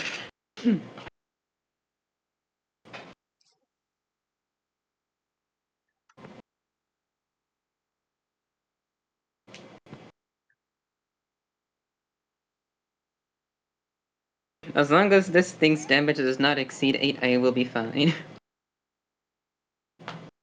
Whoa. I just accidentally opened the inspect menu. What's that? I was saying is, as long as this thing's damage isn't 8 or higher, I can live.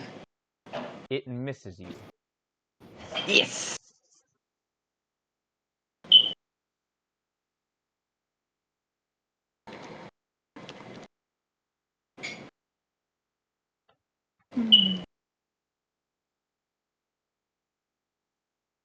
Oh, it is almost midnight. I had originally planned for us to start this a decent bit earlier and get through a bit more. Eh. Oh, Eleise, you will be fun to note that the first boss you have to fight isn't doing much better in terms of armor class than you guys are. Or than you are, at least.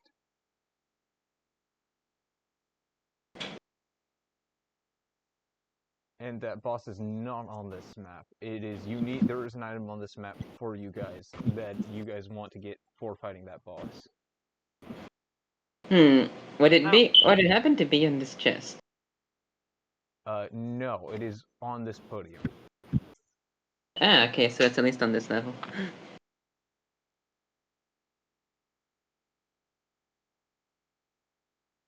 There's one of them for each of you. Nice, nice.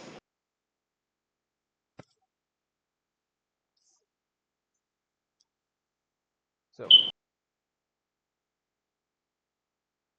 it is your turn. Eleise, take your swing. Smack it.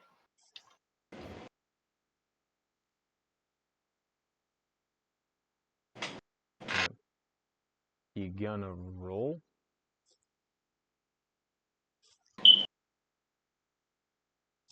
Okay. You miss. You get parried by a skeleton with a short sword. That result is less of a miss, and rather it just bounces off the armor. But either way, it doesn't hit. Yeah. You have been parried by the skeleton. And now it's back to you, Yvonne. Yeah, I mean, it's not as bad as the time I got parried by the goblin. Yeah. Yeah, I'm here. Back to you, Yvonne. Your turn. Yeah, but for those of you who want to understand that joke, go watch the first video. I have it posted on my channel as well as Slayer has it posted on theirs, so.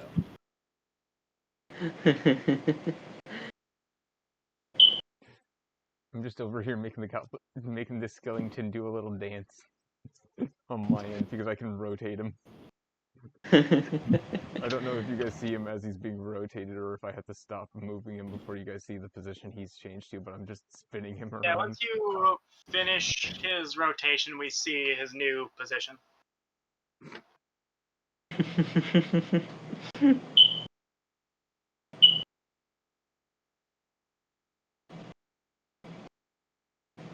Alright, Just spin. The skeleton likes to spin. On my end. I was just spinning him around in Driving it for circles. Warframe.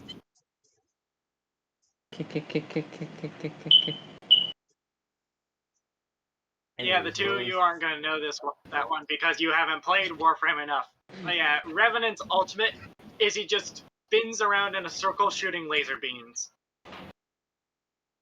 I am thinking what to do though, because there's something I could either smack it with my staff again, or there's something else I could do that also does bludgeoning.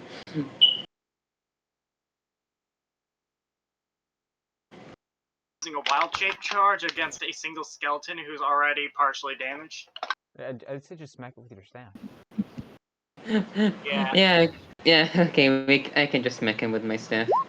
Yeah, the staff is Bruh. all reliable. The staff will just be all reliable. You miss. That Aside one. Aside from when this happens, Yeah. aside from when this happens, if I'm not in wild shape, the villains are gonna be like, "Oh, so what are you going to hit me with, mighty wire?" I'm gonna say, "I have a stick." You drop your staff. It lands right next to the skeleton, so your staff is now right here. Okay, well, that's 6. We're just fighting the BBEG, and you kill him by hitting him with a stick.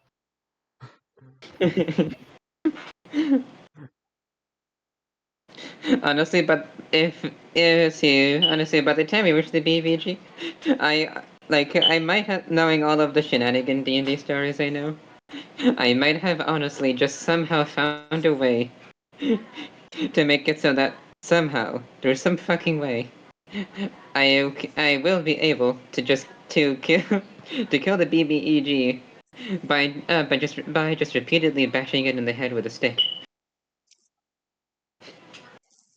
I How mean, for that you wearing need to be a this is fighter. going to be going onto a family-friendly YouTube channel.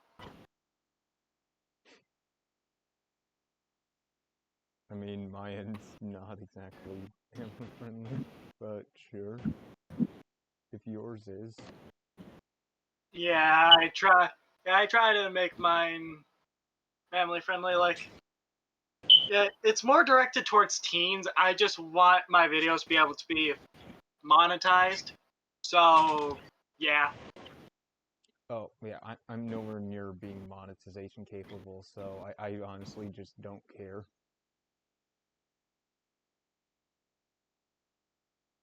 Monetized yet. But yeah, if I do get monetized, my videos have to be appropriate enough for a 2-year-old to watch it.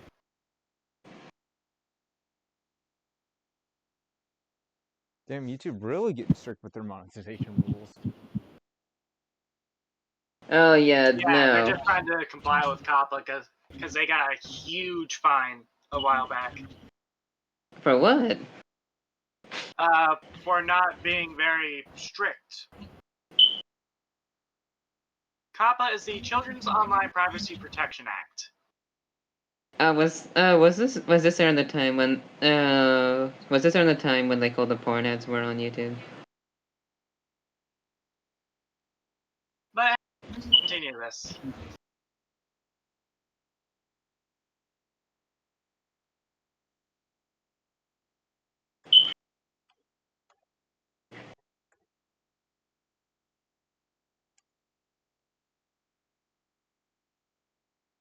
We should probably, at the very least, finish this fight before Finish logging this off. one skeleton before we end.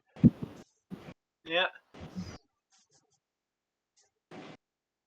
The skeleton misses Rose.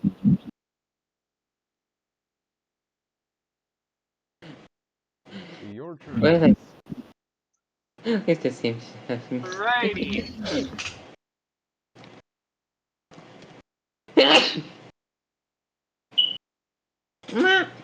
They say if it didn't work the first time, it will surely work the second time.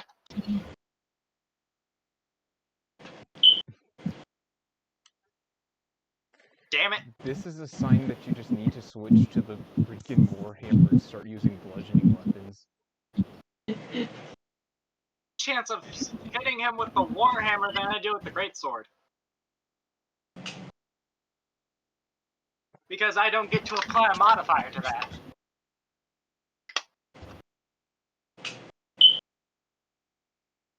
Plus, the average damage of the Greatsword is actually higher than the average damage of the Warhammer against this guy.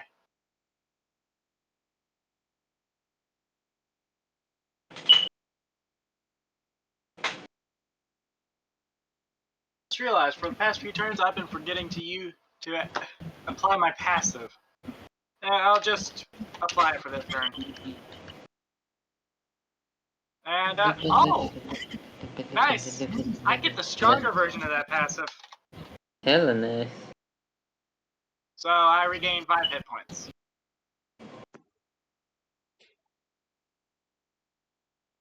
And with that, it is back to Yvonne.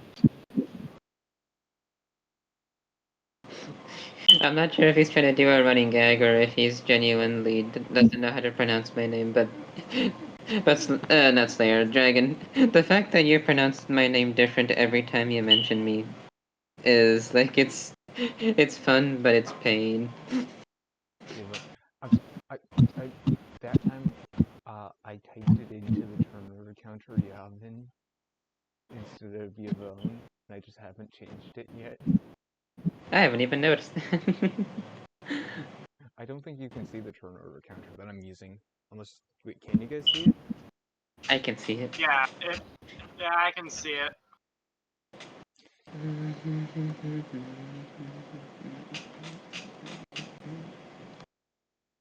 But yeah, you can just right-click a token and add them to the turn.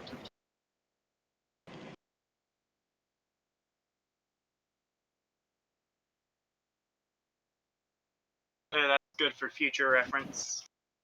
Alright. So, I'm assuming you are going to pick up your stick and try and punch him in the face with it again.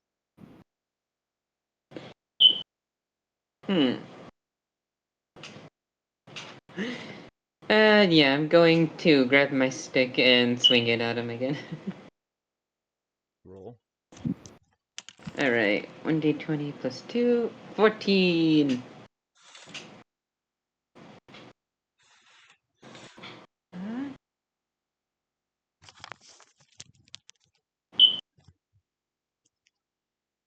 Alright, 14. That is just enough to hit. Roll for damage. Alright, so that would be 1d6. 3.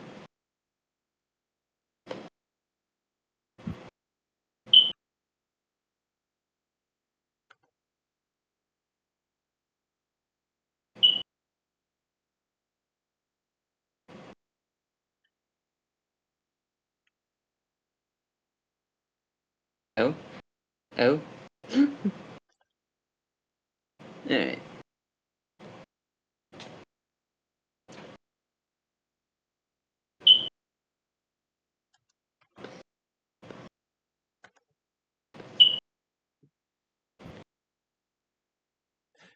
He misses. Hey. Your turn, Eleise. Surely you can finish him off. He has 3 health left. And yep, I'm gonna actually remember my passive this time. You just activated it. Oh, nice, I'm back up to full.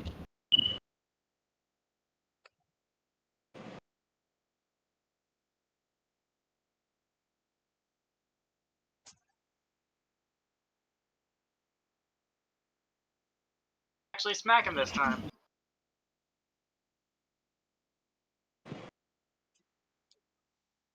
And 6. Sword. 6 damage. You have killed the final skeleton in this room. Forward, Whew. you can see a door, and what is beyond this door that you guys can see will be revealed in the next episode. As it is freaking midnight for me, I'm getting off. Fair new. I have school tomorrow. The Slayer 246. And the amazing Dragon Steve and RoseDiva. And we will see you next time. Have a great Bye. night, and anyways, see you guys on the flip side.